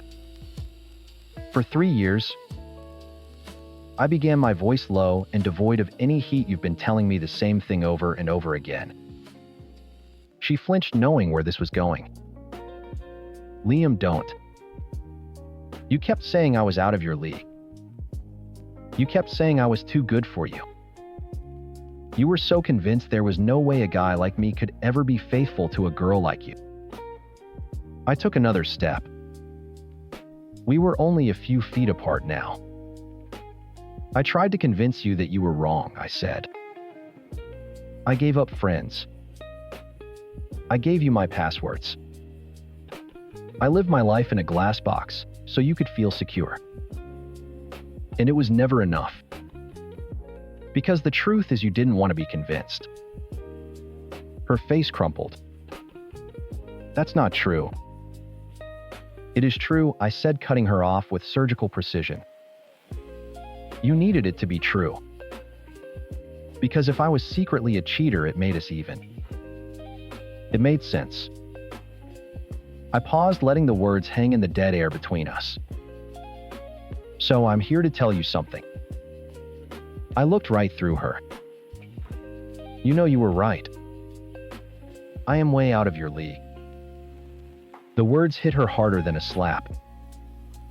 Her mouth opened, but no sound came out. It was the one thing I could say that she couldn't argue with, because it was her own deepest belief weaponized and handed back to her. It was the truth she'd created, and now she had to live in it. We're done, Clara. I said, the finality of it settling in the room like dust. I want you to pack your things. I'll stay at Mark's. I want you gone by tonight. No, she whispered, shaking her head. No, Liam, please. You don't mean that. We can fix this. I love you. No, you don't, I said flatly. You love the idea of me. You love the drama, but you don't love me. You can't. Because you don't even like yourself. I turned and walked to the door. Please. She cried, her voice breaking into a full-blown sob. Don't do this. I'm sorry, I'll apologize. Just tell me what to do. I stopped at the door, but didn't turn around. Leave the key on the counter. Then I walked out and closed the door behind me, the sound of her screaming my name muffled as the lock clicked shut. I spent the rest of the day with Mark, watching sports and not talking about it. My phone blew up. dozens of texts from her. Missed calls. I didn't look at a single one. That night I went back. The apartment was silent. Her car was gone. On the kitchen counter was a long, rambling letter, tear-stained and desperate. Next to it was her key. I picked up the letter, walked it to the trash can, and dropped it in without reading a word. The quiet felt incredible. It was the first time I'd been alone in my own home in 3 years. The next morning, the new offensive began. A text from a number I didn't recognize. It was her best friend, Sarah. Asterisk, I can't believe you. She makes one mistake because you were pushing her away and being so secretive, and you throw her out like trash. You're a cold, narcissistic asshole. Asterisk. I stared at the text. Pushing her away. Secretive, the narrative had already been spun. I was the villain. The cold, cruel boyfriend who punished his insecure girlfriend for a single understandable lapse. I started to type a reply, my fingers hovering over the keyboard, ready to list the years of accusations, the constant paranoia, the fact that I was consoling a grieving friend. Then I stopped. Why? Who was I trying to convince? I just laughed. It was a genuine laugh, deep and cleansing. It was all so predictable, so pathetic. I didn't feel angry. I felt nothing but a profound sense of pity for them. I deleted the message and blocked the number. An hour later, another one came in. This time from her sister. Asterisk, Clara is a wreck because of you. She worshipped you, and all you did was make her feel crazy. I hope you're happy. Asterisk. Made her times feel times crazy. That was the narrative. I wasn't loyal. I was just good at hiding things, gaslighting her into paranoia. Her cheating wasn't a betrayal. It was a desperate cry for help. My ending the relationship wasn't a consequence. It was a cruel punishment. It was funny. It was genuinely absurdly funny. I blocked her sister's number too. I grabbed my phone and went to my contacts. I scrolled down to her name. Clara. I tapped edit. I deleted the heart. Then I deleted the whole contact. Blocked. I went to Instagram. Blocked. Facebook. Blocked. I scrubbed the last 3 years of my digital life clean in about 90 seconds. It wasn't revenge. Revenge is hot. This was cold. It was simply a fact. She no longer existed in my world. She had burned the bridge, and I was just sweeping the ashes off my side of the chasm. Her loss was absolute, total, and entirely self-inflicted. And the best part, I didn't have to do a single thing but walk away. Story 6. The saltwater taffy was sticking to my daughter Lily's teeth, and she was making a whole production of it, her 9-year-old face scrunched in a perfect pantomime of agony and delight. We were on the boardwalk in Ocean City 2 days into our annual mother-daughter trip, and my phone buzzed in my pocket. It was my husband, Mark. Hey, how are my girls? He asked, his voice sounding stretched thin. We're good. Lily's trying to glue her jaw shut with candy. How's Ellie holding up without us? A pause. It was just long enough for the seagulls' cries to sound like alarms. Judy. Something's happened. My stomach went cold. Ellie was 13. A sweet, arthritic golden retriever who was more shadow than dog. What is it? Is she okay? She's gone, he said, his voice cracking on the last word. I let her out in the backyard. I turned my back for a minute to take a work call. And when I went to let her back in, the gate was open. I've been looking for hours. I've driven all over. She's just gone. I sank onto a bench, the world tilting. Lily stopped her taffy pulling and looked at me, her eyes wide. What's wrong, Mommy? I put my arm around her. Mark, are you sure? Did you check Mrs. Henderson's yard? You know she loves to sneak over there for treats. I checked everywhere. Judy. Everywhere. I'm so sorry. He sounded devastated. He sounded like a husband who had lost the family dog. But something felt wrong. A little piece of grit in the mechanism. When he'd started working from home a year ago, his patience for Ellie had evaporated. He complained about her shedding the click-clack of her nails on the hardwood the way she'd lie in the doorway of his home office. It's like she's mocking my productivity, he'd grumbled more than once. His affection had curdled into a kind of low-grade constant annoyance, a jealousy I couldn't quite wrap my head around. He was jealous of a dog. We cut the trip short and drove the 3 hours home in near silence, Lily crying softly in the backseat. I tried to believe his story. A gust of wind, a faulty latch. An old dog getting confused. It could happen. But when we pulled into the driveway, Mark was on the front porch nursing a beer. He looked calm. Too calm. He hugged me, patted Lily's back, but his eyes were dry. There was no sign of the frantic man I'd spoken to on the phone.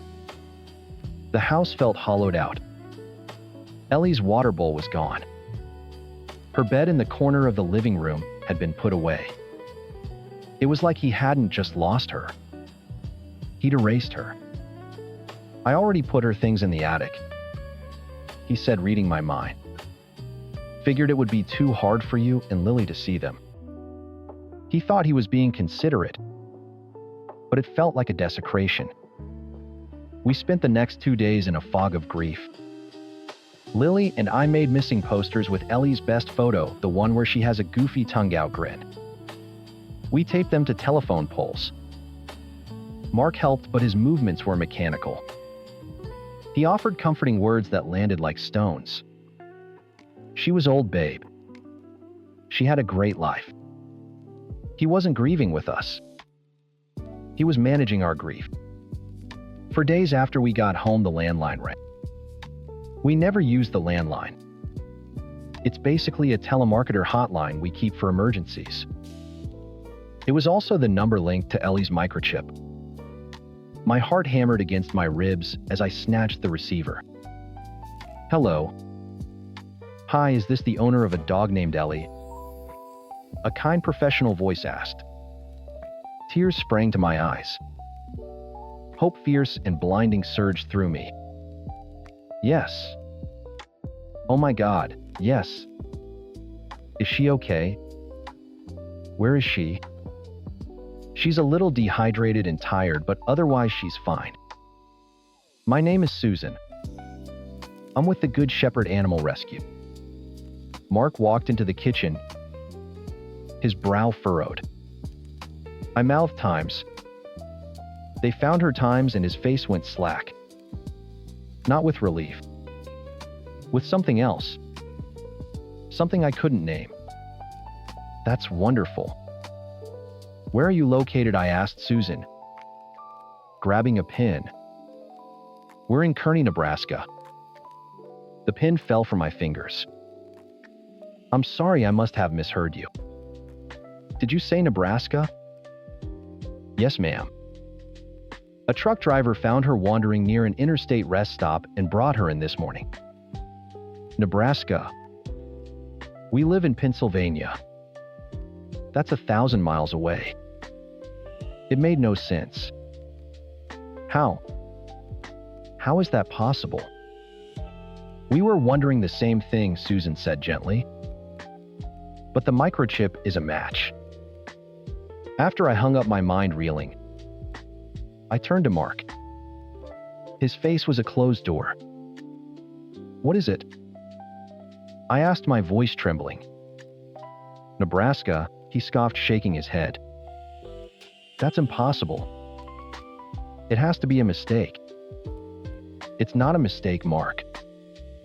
They scanned her chip. It's her. He ran a hand over his face, and for the first time he looked agitated. He started pacing. Okay, I know what happened. Someone must have stolen her. Snatched her right out of the yard.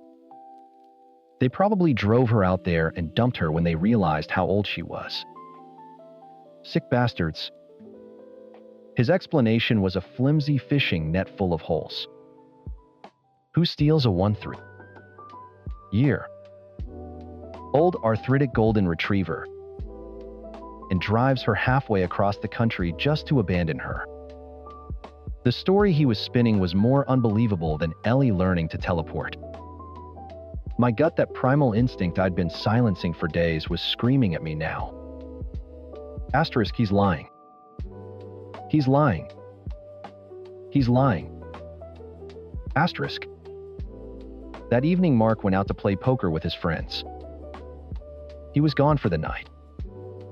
I watched his headlights disappear down the street. My heart a cold, heavy lump in my chest. I knew what I had to do. It felt insane. It felt like a violation. But I couldn't shake the image of his calm, placid face when we'd arrived home to an empty house. His new car had one of those dash cams that records everything. He was so proud of it. For insurance purposes, he'd said. I grabbed the spare key from the junk drawer, my hand shaking so badly I could barely fit it in the lock. The garage was cold and smelled of oil. I slipped into the driver's seat of his immaculate sedan, the leather squeaking under my weight.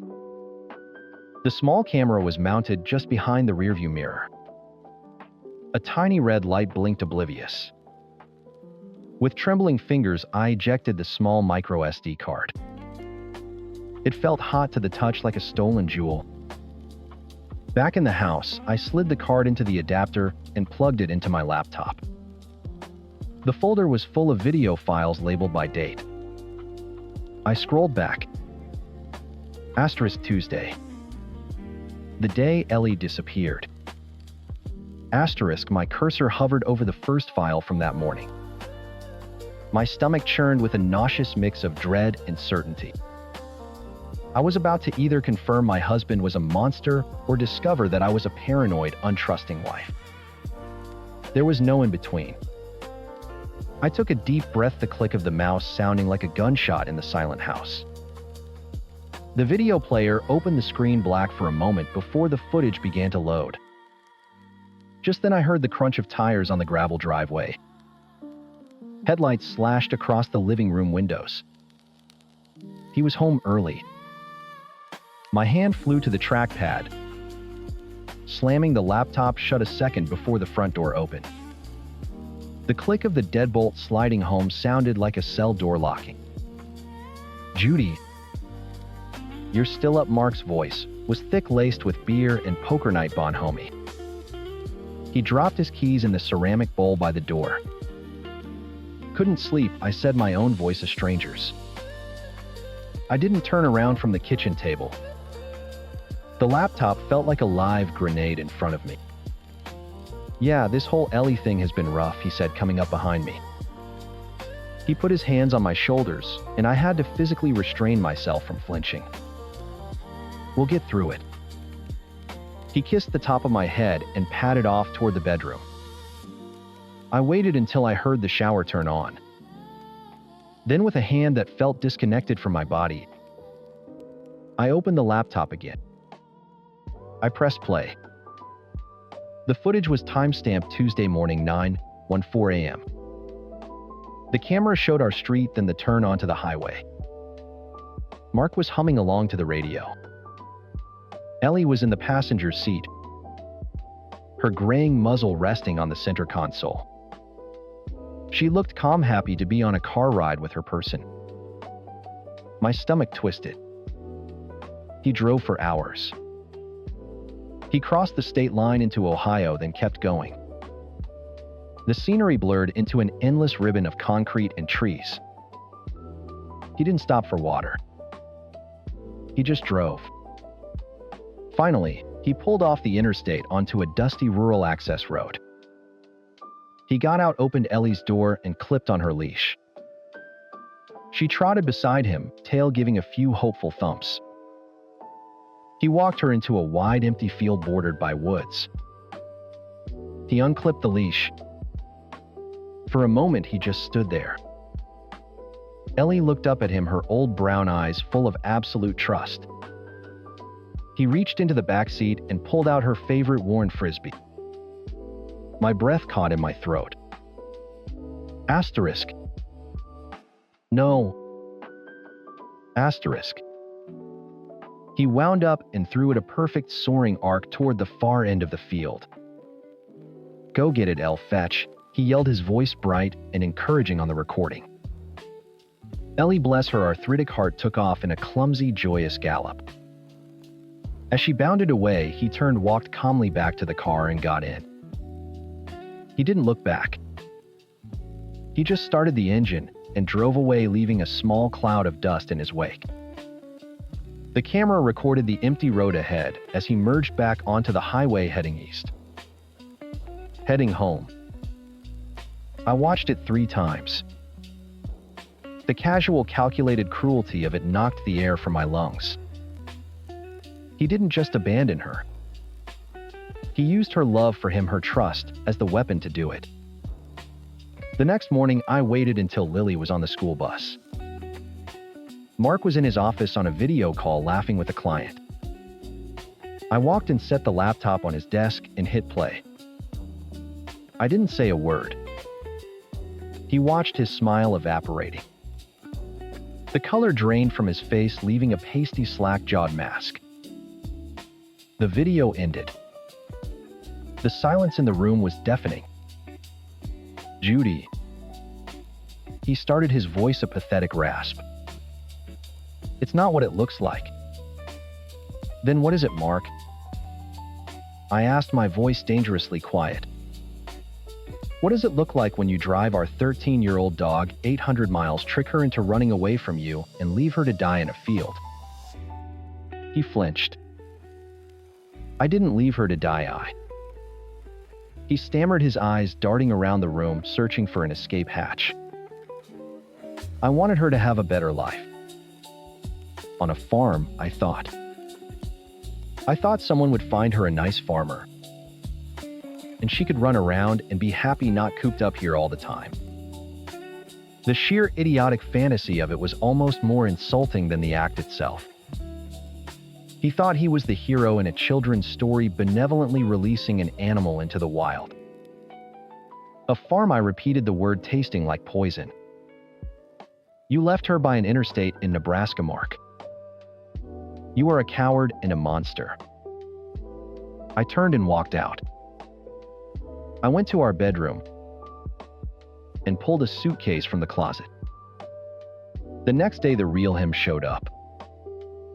The pathetic, cornered man was gone, replaced by righteous indignation. I was on the phone with the rescue, arranging to fly into Omaha and rent a car, when he stormed into the kitchen. You went through my private property, he seethed, jabbing a finger toward his car keys on the counter. You and your daughter, a couple of little snoops. You had no right to look at that footage. That's a complete violation of my privacy. I just stared at him. Lily didn't see it, I said coldly. It doesn't matter. You're teaching her to be just like you. Untrusting. Sneaky. What kind of idiots violate someone's privacy like that? And there it was. Not remorse, not shame. Just rage that he'd been caught. His crime wasn't the issue. My discovery of it was. In his mind, times I times was the one who had betrayed times him asterisk. That afternoon, I packed Ellie's remaining things, her favorite squeaky hedgehog, the plaid blanket she slept on, into a box. I drove it to my parents' house and told them everything. My dad, a man of few words, just clenched his jaw and nodded. My mom held me while I finally broke down and cried, not for my marriage, but for my sweet, loyal dog who deserved so much better. When I got home, I started gathering documents. Bank statements, car titles, mortgage paperwork, his 401k login that I knew he never changed.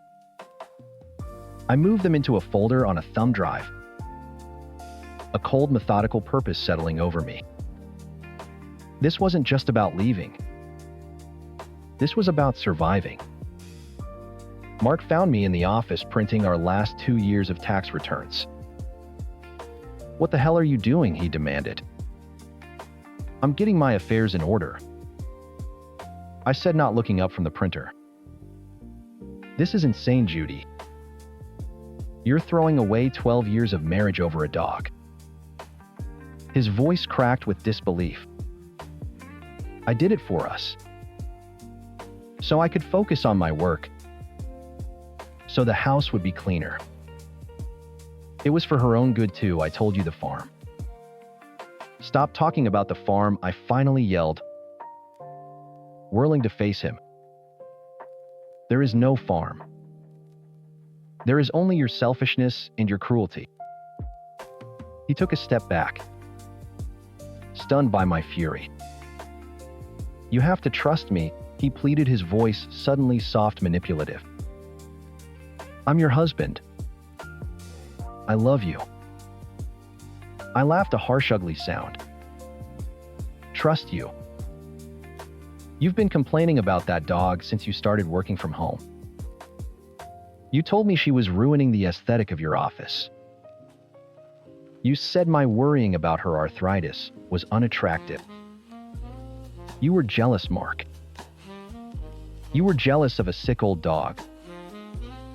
Because I loved her, and she took up a sliver of my time.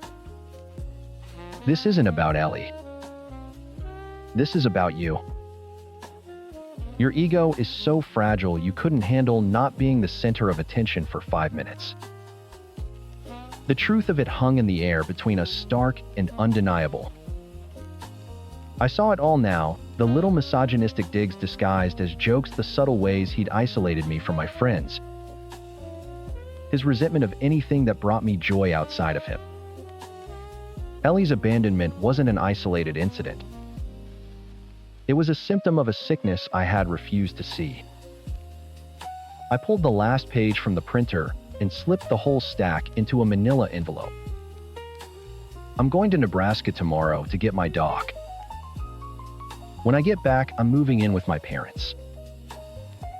Lily's coming with me. You'll be hearing from my lawyer." I walked past him, my suitcase bumping against the doorframe.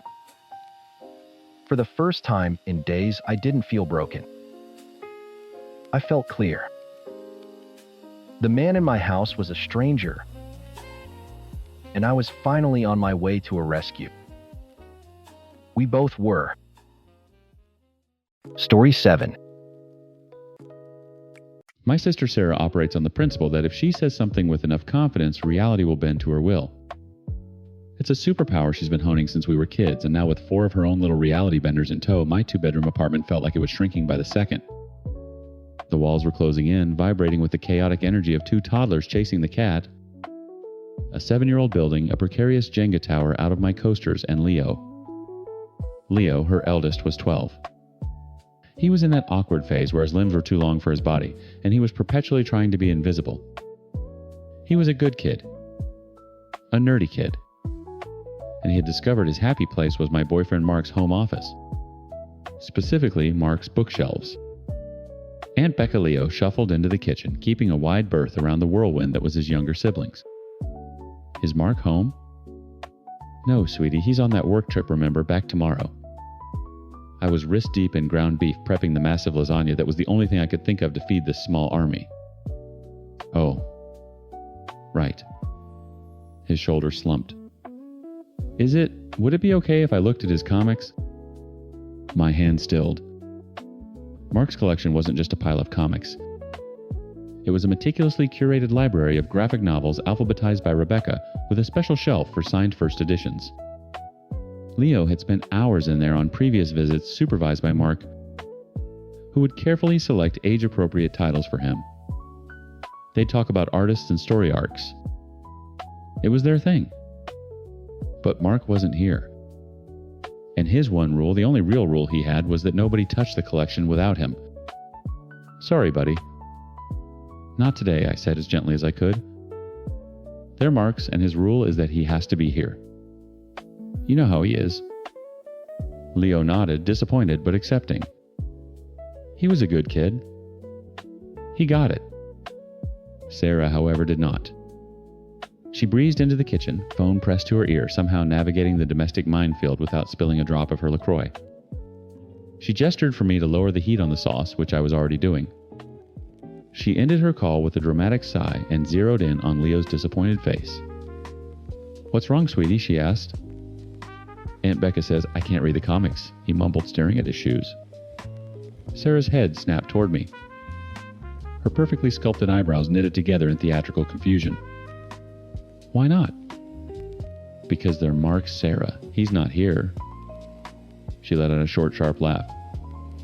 A puff of air that said times you can't be serious, asterisk. "Becca, they're just comics. Pictures and words. Let the kid read." "No," I said, turning back to the stove. My voice was flat. Final. "It's Mark's stuff. It's his one rule. The answer is no." "My God," she muttered loud enough for me and Leo to hear. "It's not like he's asking for the keys to the car." "Fine. Leo, come help me find my charger." She swept him out of the room, leaving a trail of condescending silence in her wake.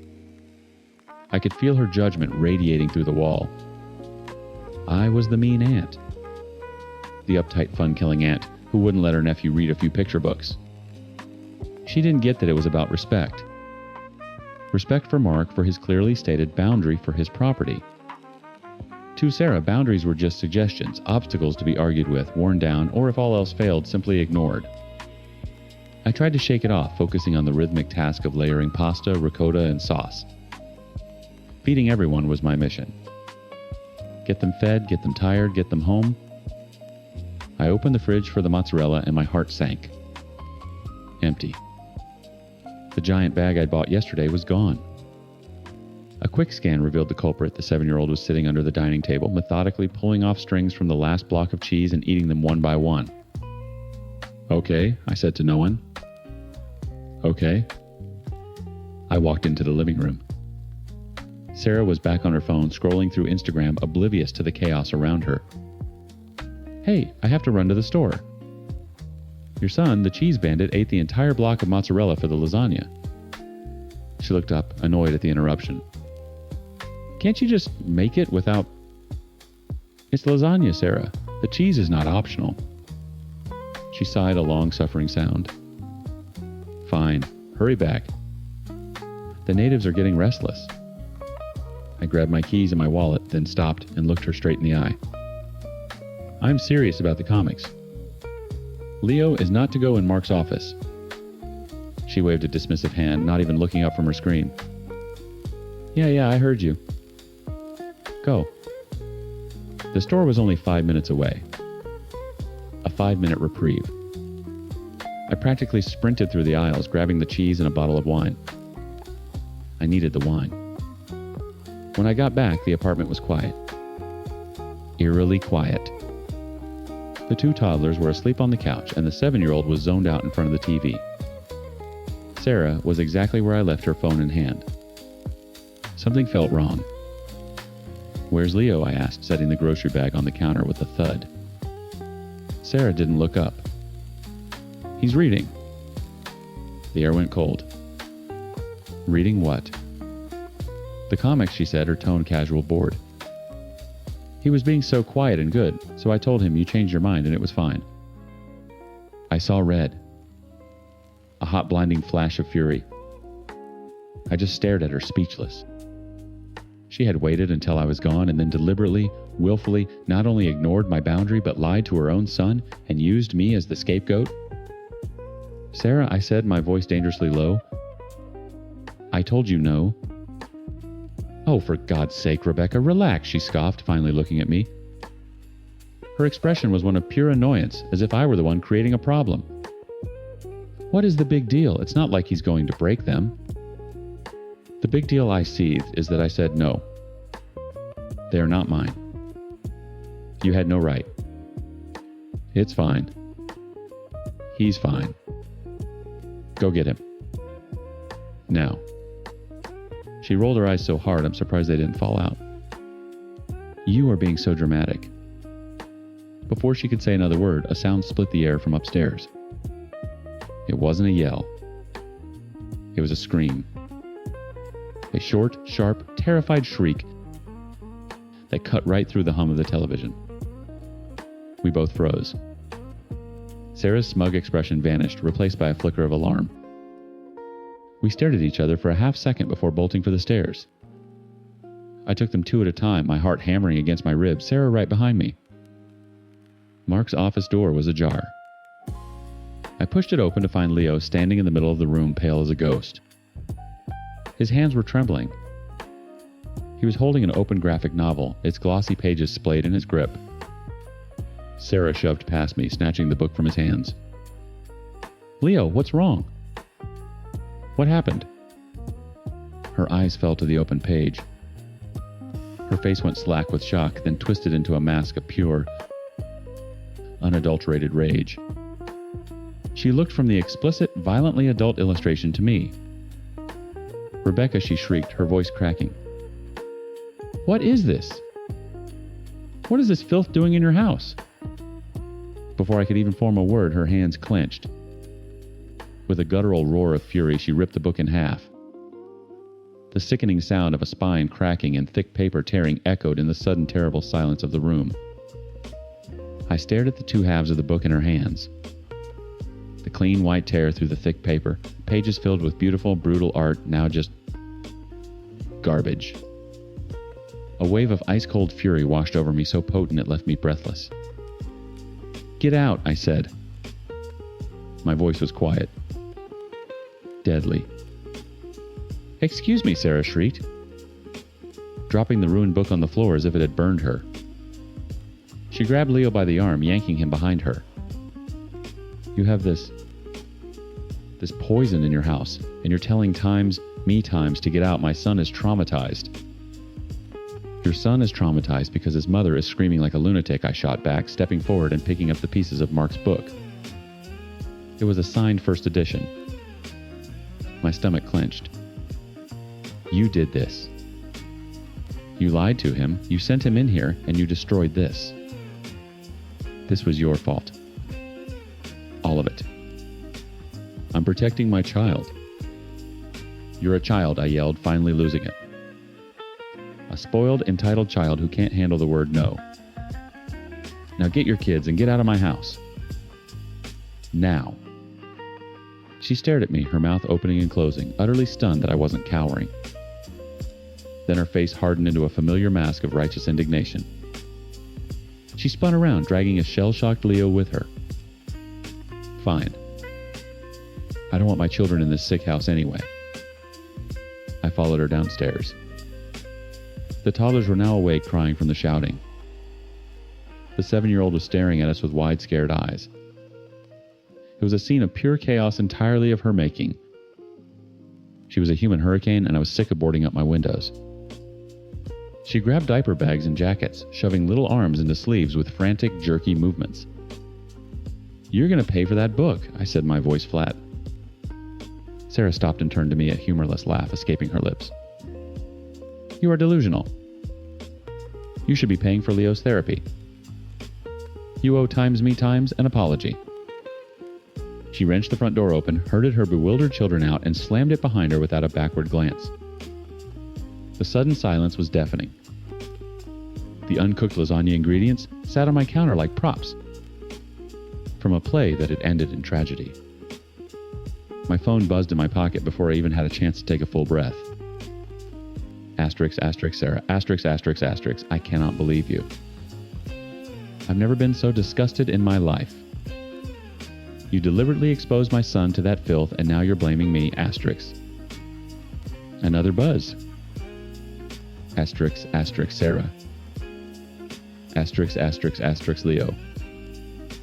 Is crying. He won't stop crying. I hope you're happy. You traumatized him. Asterisk. Another. Asterisk, asterisk, Sarah. Asterisk, asterisk, asterisk. I'm expecting a phone call with an apology, a real one. Asterisk. I didn't reply.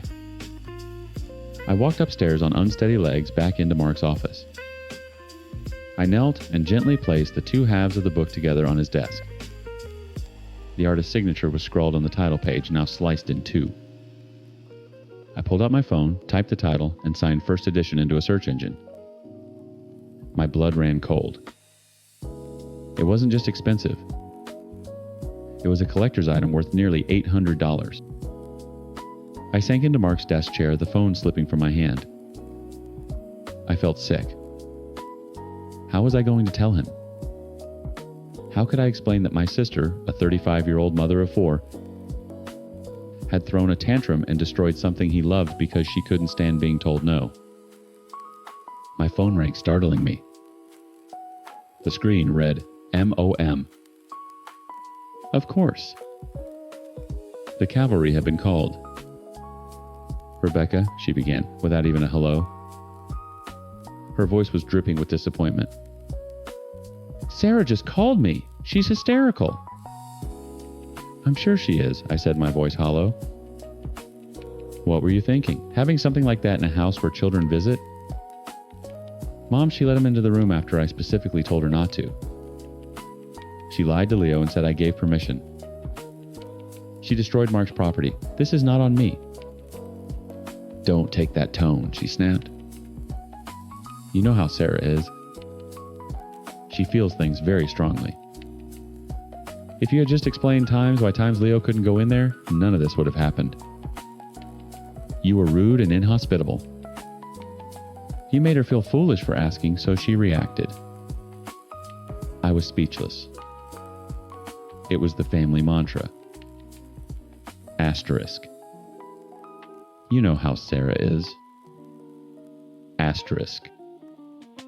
It was the all-purpose, excuse the get-out-of-jail-free card for every boundary. She bulldozed every mess she made.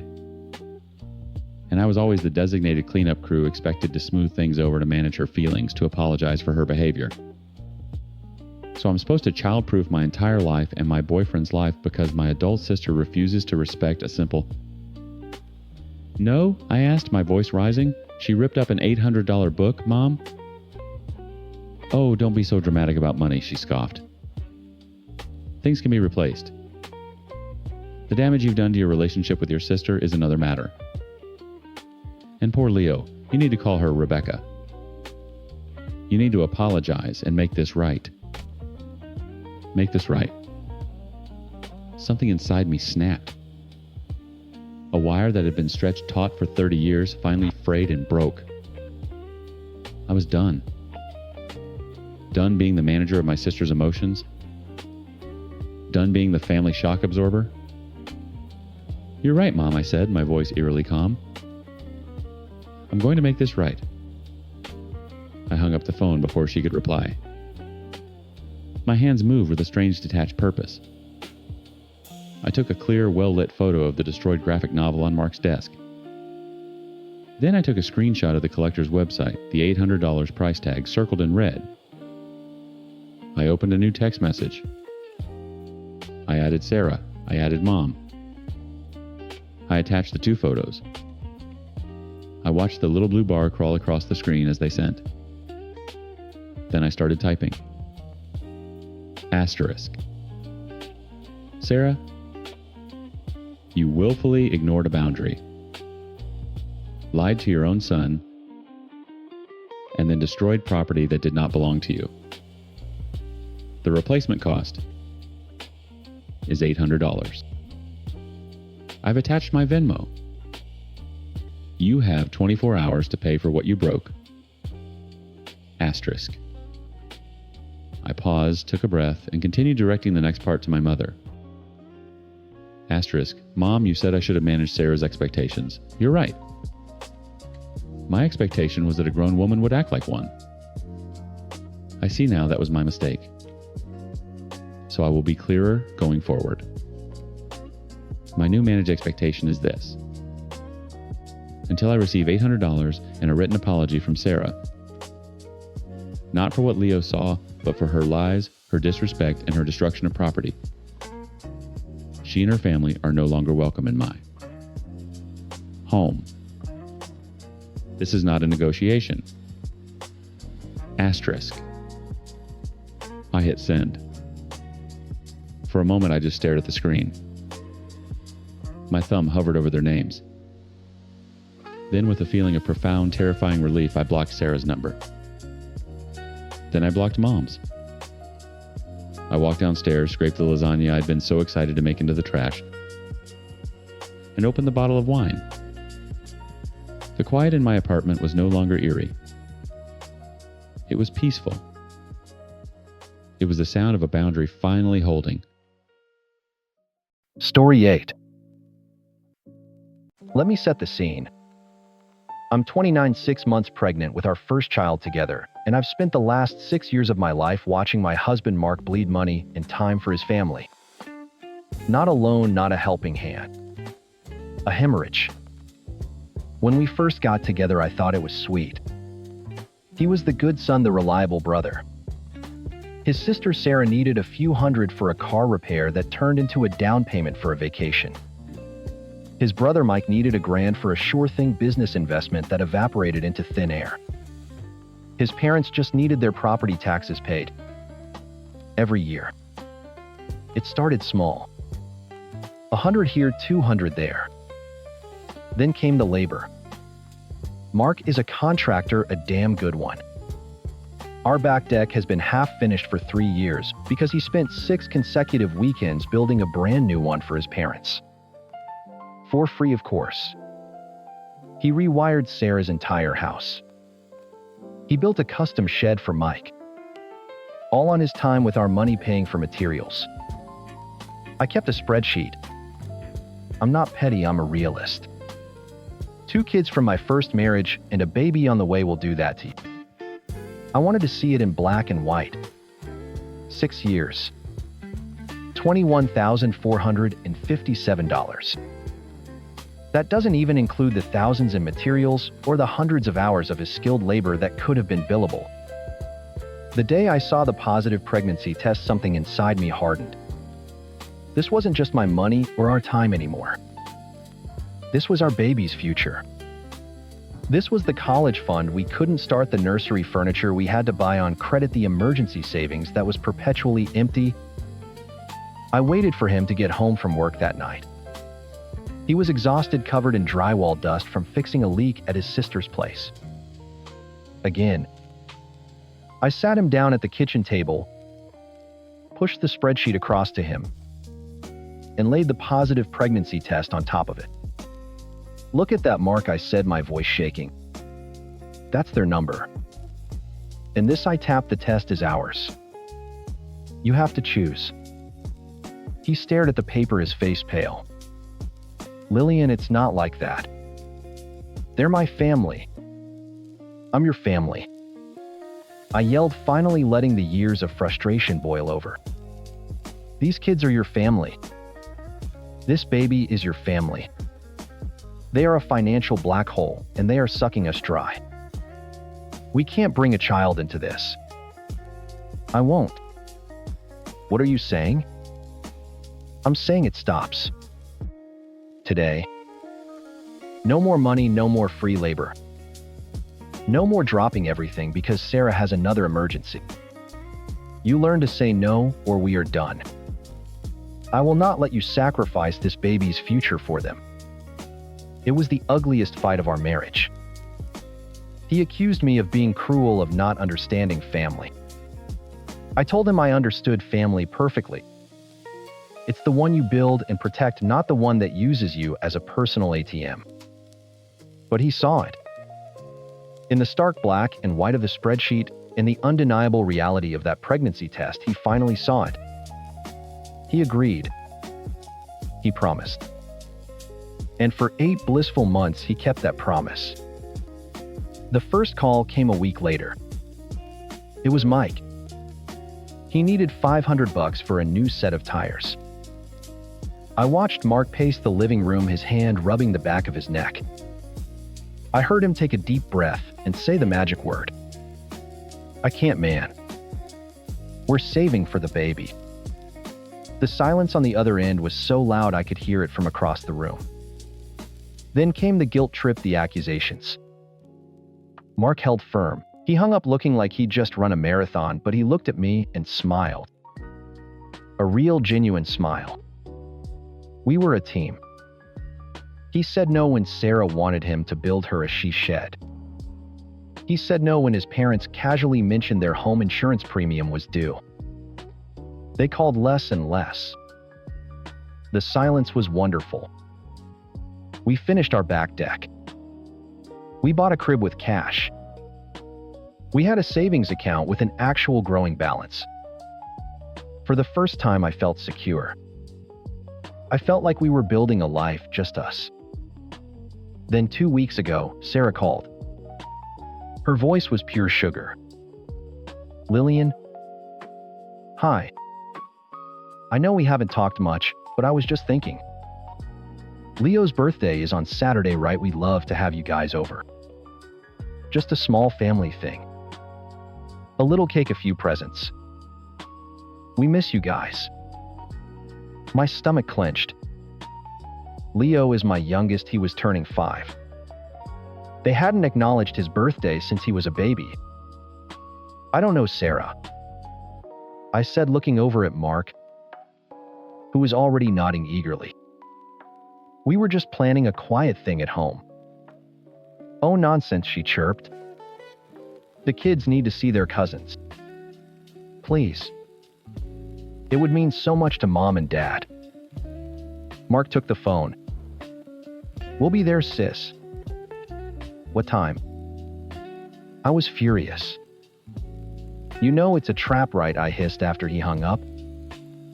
Lily, come on, he said, wrapping his arms around my very pregnant belly. It's for Leo's birthday. Maybe they're finally trying. Don't you think we should give them a chance? Against my better judgment, I agreed. For Mark. For the fantasy that we could actually be one big, normal, non-parasitic family. We walked into his parents' house on Saturday, and I knew I was right. There were no other guests. A single sad-looking banner drooped over the doorway spelling Happy Birthday. The cake on the counter was a small generic sheet cake from a grocery store. This wasn't a party. It was a stage. My 2 boys, bless their innocent hearts, were just excited to see their cousins. Sarah bustled over all fake smiles and handed Leo a thin envelope. Happy birthday, sweetie. Leo tore it open. Inside was a crisp $1 bill. He looked at it confused. He looked at me. I forced a smile. Say thank you, honey. Mark's face was a stone mask. He saw it too. This wasn't a gift. It was an admission ticket. A transaction. They had fulfilled the birthday part of the invitation. And now it was time for the main event. As if on cue, Sarah clapped her hands together. Okay, kids, it's such a nice day. Why don't you all go play in the backyard for a little bit? The grown-ups need to talk. My blood ran cold. The kids scrambled out the sliding glass door, their shouts and laughter fading as it clicked shut. The silence they left behind was heavy and suffocating. Mark me, Sarah, Mike, and both of his parents.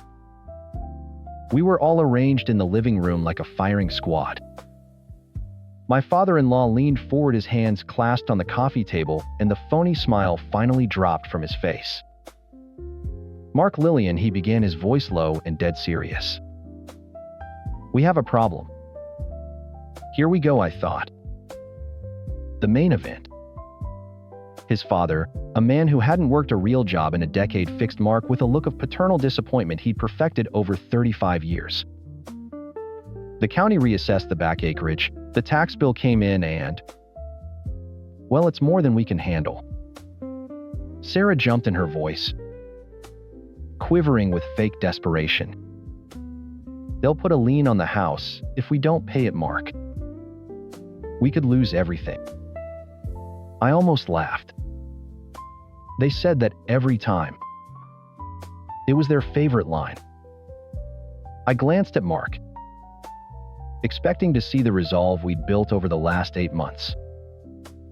I expected to see our team captain. Instead, I saw a stranger.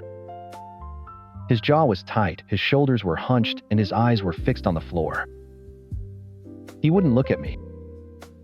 He was already gone. He was their son again, not my husband. "How much?" Mark asked, his voice barely a whisper. $1,500. Mike said, finally speaking up. "We pulled what we could, but we're short." My mouth opened. 1,000 protests, 1,000 reminders of our promise fought their way up my throat. "Mark, we..." A hand clamped down on my arm. Hard. I looked down and saw Mark's fingers digging into my flesh. I looked up at his face, and he was staring straight ahead at his father. But his next word was for me. A low guttural command. "Don't." The air left my lungs. He didn't just break his promise. He was physically silencing me to do it. He was holding me down so he could offer up our baby's future. On the altar of their dysfunction. In that 1 second, in that single word, he chose them. Loud and clear. The shock turned to ice in my veins, then to fire. He let go of my arm, the spell broken, and turned his full attention to his family, a placating smile already forming on his lips. "Okay," he said, the word of a defeated man. "Okay. Let me just see what we can." "No." My voice was sharp, cutting through the thick, cloying atmosphere of bullshit in the room. 5 heads swiveled to look at me. Mark's face was a mask of fury and disbelief. I stood up, my pregnant belly making the movement a little clumsy, but no less defiant. I looked at each of them. Sarah, the master manipulator. Mike, the failed entrepreneur. His mother, the silent enabler. His father, the pathetic patriarch. "No." I repeated, my voice, now loud and clear and shaking with a rage that had been simmering for 6 years. "You are not getting another damn cent from us. Ever." I pointed a finger at his father. "You want to pay your land taxes, sell the acre. Or better yet, get a job." I swung my finger to Sarah. "You want a she shed? Learn what a hammer is." Lillian, Mark hissed, stepping towards me. I ignored him, my eyes locking on the whole pathetic group of them. "I have sat by and watched you people bleed my husband dry for 6 years. I have a list. $21,000. That's a down payment on a house. That's a college fund. That's the money you stole, not from him, but from his children." I took a deep breath. The final filter gone. "You are a bunch of damn moochers." The silence was absolute. The shock on their faces was almost worth it. Almost. I didn't wait for the explosion. I turned, walked to the sliding glass door, and yanked it open. "Leo, Ben, we're leaving. Now." My boys came running, their faces flushed from playing, blissfully unaware of the bomb I'd just detonated. I herded them toward the front door without a backward glance. I didn't need to look. I could feel Mark's rage burning a hole in my back. The car ride home was a tomb. The kids, sensing the tension, were silent in the back seat. Mark drove, his hands strangling the steering wheel. He didn't say a word until we were inside our own house, the one he barely had time to maintain. The moment the door clicked shut behind us, he erupted. "What the hell was that, Lillian?" He roared, his face red. "You have no right to speak to my family that way." "Your family," I shot back, my voice dangerously low. "The family that set a trap for us using my son's birthday as bait. The family that demanded money we don't have after you promised me. You swore to me it was over. You embarrassed me. You sat there and called my parents moochers in their own home. You completely disrespected me. That was it. The core of it all. Not his broken promise. Not the ambush, not the blatant financial manipulation. It was his pride. His image in front of the people who had been using him his entire life. Disrespected you." I laughed, a bitter, ugly sound. "You put your hands on me, Mark. You held me down so you could break the most important promise you've ever made to me. You were about to give them the money we saved for this baby's hospital bills. Don't you dare talk to me about disrespect. You chose them over us. Over me, over your sons, over your unborn child. You chose them." He had no answer for that. He just stood there, his chest heaving, his anger warring with the truth of my words. He opened his mouth, then closed it again. Finally, he just shook his head. "I can't even look at you right now." He grabbed a pillow from the couch and a blanket from the hall closet and stormed into our bedroom, slamming the door behind him. The message was clear. I was the one being exiled. I could have the couch. I stood in the silent living room for a long time, the kids peeking out from their rooms with wide, scared eyes. I forced a smile for them, told them to get ready for bed, and went through the motions of our nightly routine. But after they were asleep, I didn't cry. I didn't scream. The rage had burned out, leaving behind a cold, hard clarity. He would never change. He would always choose them. The bleeding would never stop unless I took a tourniquet to our life. I walked into our home office and opened my laptop. I logged into our joint bank account. I saw the balance. We'd been so proud of the money for the baby, our emergency fund, the first real cushion we'd ever had. I clicked transfer funds. I opened a new savings account in my name only. I typed in the full amount from our joint savings, leaving exactly $100 behind. I hit confirm. Then I did the same with our joint checking, transferring his last paycheck over, leaving just enough to cover the mortgage payment that was on auto draft. I sat back staring at the screen. The money was safe now.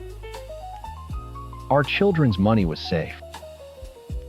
It wasn't revenge. It was a rescue mission.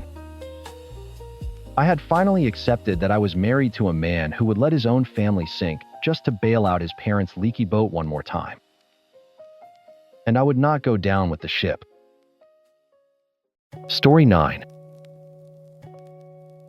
My grandmother is a viper in a cardigan. For my entire life, she's used words like weapons, honing in on the softest parts of people and striking without hesitation. She saves the worst of her venom for me. My brother Mark died in a car accident when he was 19. At his funeral, while I was sobbing so hard I couldn't breathe, she cornered me by the casket. She patted my hand, a fake pitying look on her face, and whispered, "It's a shame God took the good one." I was 15. I couldn't even process the cruelty. I just stood there paralyzed. Years later, my husband and I lost our first child, a daughter we named Lily, who was stillborn. It was the single most devastating event of my life. A week after we buried her, my grandmother called. There was no sympathy, just a cold analytical question. "Well, are you going to try again, or are you just broken?" That was it. That was the moment the switch flipped. The part of me that had always made excuses for her, she's from a different generation, she doesn't know what she's saying, it just died. I hung up the phone and made a decision. I was done. I went full no contact. Not the dramatic announcement-making kind. The quiet, ice-cold kind. At the next family Christmas, I walked past her like she was a piece of furniture. I didn't say hello. I didn't make eye contact. When she tried to speak to me, I turned to my mother and asked her to pass the potatoes. The silence at that end of the table was so thick you could have carved it. She didn't like being ignored. A queen needs her court, and one of her subjects refusing to bow was an act of treason. First, she sent in the flying monkeys, my cousins Jessica and David. They were her golden grandchildren, the ones who could do no wrong. They caught me at my nephew's birthday party. Janice Jessica started all fake concern. "Grandma is really hurting. You're breaking her heart." "Is she?" I said, not looking up from wrapping a gift. David jumped in, more aggressive. "You're being selfish. She's an old woman. You need to get over whatever little grudge you're holding on to and show some respect." I finally looked at him. Respect is earned, David. And she spent 30 years burning that bridge. I'm just refusing to let her rebuild it on my property. I handed the gift to my sister-in-law and walked away. When the guilt trips failed, my grandmother escalated. My phone rang late one night. It was my aunt, my grandmother's staunchest defender, sobbing hysterically. "It's Grandma," she wailed. She collapsed. "We're at the hospital. She's asking for you, Janice. The doctors don't know if she's going to make it." The old me would have dropped everything, overcome with guilt, and raced to the hospital. The new me was suspicious. "Which hospital?" I asked, my voice flat. She told me. "Okay," I said. "I'm calling the nurses' station on her floor to get an update directly. I'll call you back." The line went dead quiet. Then a sputtering. Why would you do that?" "Just get down here." "Because I don't believe you," I said, and hung up. I called the hospital. They had no patient by her name. Not in the year, not admitted, nowhere. I called my mom. Aunt Carol just called me sobbing. Said Grandma collapsed and is at Memorial. My mom sighed. "I'm looking at her right now, Janice. She's on her couch watching her game shows. Carol is in the kitchen with her, they're making tea." The sheer calculated manipulation of it all sent a shock of cold fury through me. They faked a medical emergency. They used the idea of her death as a weapon to try and drag me back into line. The family split wide open after that. Half of them, led by my aunt and my golden cousins, called me a cold-hearted bitch. The other half, led by my parents, were disgusted with my grandmother's tactics. Family gatherings became a minefield of hostile glares and whispered insults. I didn't care. The peace of not having her poison in my life was worth every bit of it. 2 years passed like this. 2 years of blessed silence. I finished my degree, pouring all that anger and frustration into my studies. I was graduating magna cum laude, and my parents decided to throw me a big BBQ to celebrate. A real party. The whole extended family was invited. I knew she'd be there, but I wasn't going to let her existence ruin my day. This was my accomplishment. The party was great. The sun was out, my friends were there. And for the first time in a long time, the family drama felt distant. My mom and dad were beaming. They brought out a cake that said "Congratulations, Janice," in bright blue icing. My favorite aunt, my dad's sister, clinked her fork against a bottle to get everyone's attention. She raised her beer. "I just want to make a toast," she said, her voice full of genuine pride. "To my niece, Janice. We all know how incredibly hard you've worked for this. To graduate with magna cum laude honors is just amazing, and we are all so proud of you." A chorus of "hear, hear" and applause rippled through the backyard. I felt a rare, uncomplicated wave of happiness wash over me. I smiled, feeling the warmth of the sun and the love from the people who mattered. Then from the corner of the patio where my grandmother sat stewing in a lawn chair, a voice cut through the air like a shriek of shattering glass. Well, maybe she screamed, her voice trembling with rage, causing everyone to freeze and turn toward her. Maybe we should all show a little more respect for the ones that didn't graduate. She was staring right at me, her face a twisted mask of pure, undiluted hatred. Or for the ones who didn't waste their time and their parents' money on a useless piece of paper. The backyard went dead silent. You could have heard a pin drop on the grass. Every eye swiveled from her, a trembling, venomous old woman, to me. This was it. The moment she'd engineered. All the attention, all the drama pointed at her, with me as the villain of her story. The old Janice would have shrunk, cried, apologized for being happy. The new Janice just set her beer down on the picnic table. I didn't raise my voice. I didn't need to. The quiet carried further than her screaming ever could. "Are you finished?" I asked. Her mouth opened and closed like a fish.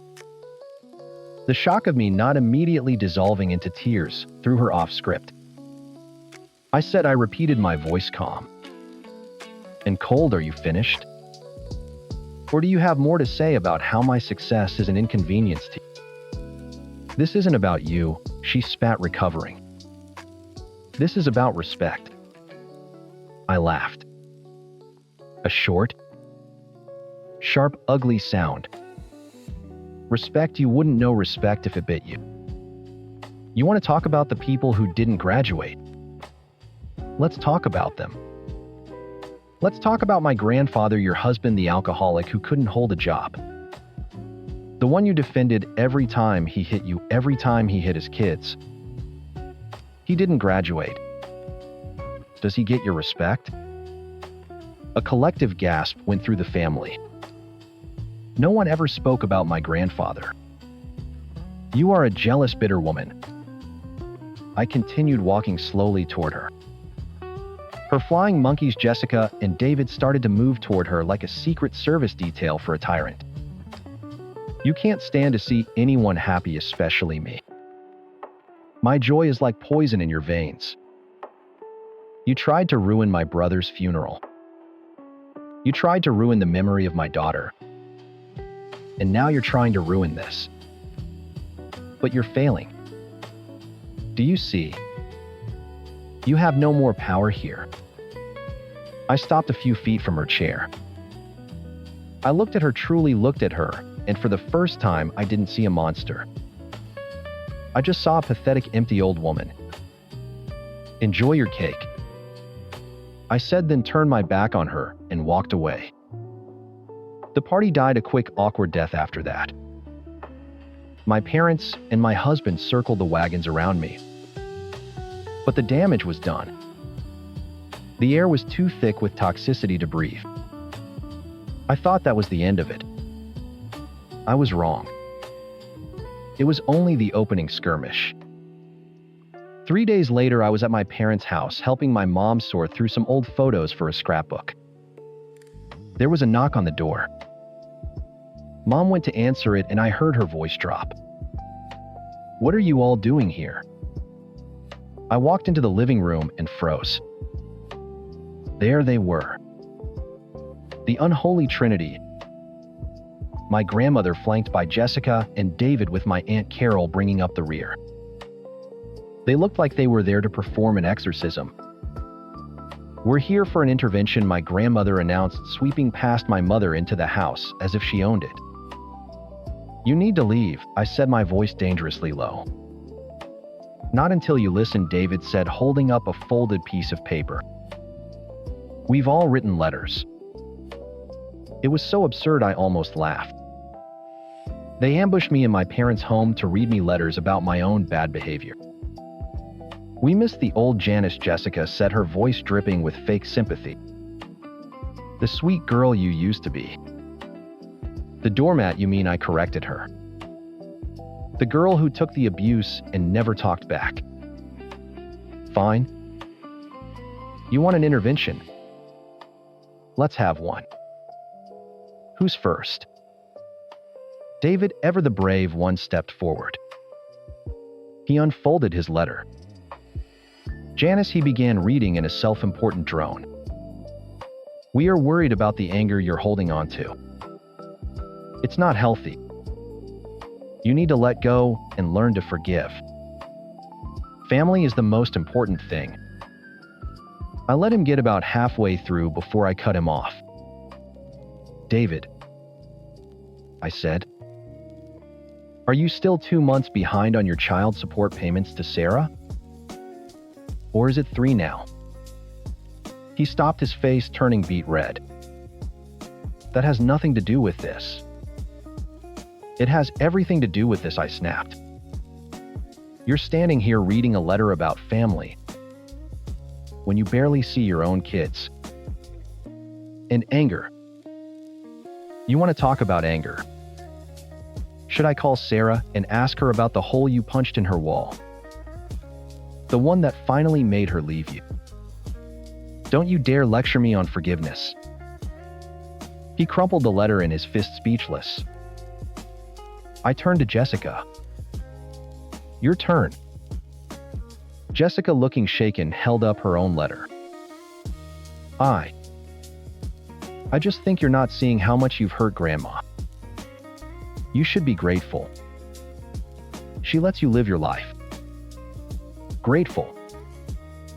I laughed again, that same ugly sound. "Jessica, you're 34 years old and your husband still gives you an allowance. Because you can't be trusted with a credit card.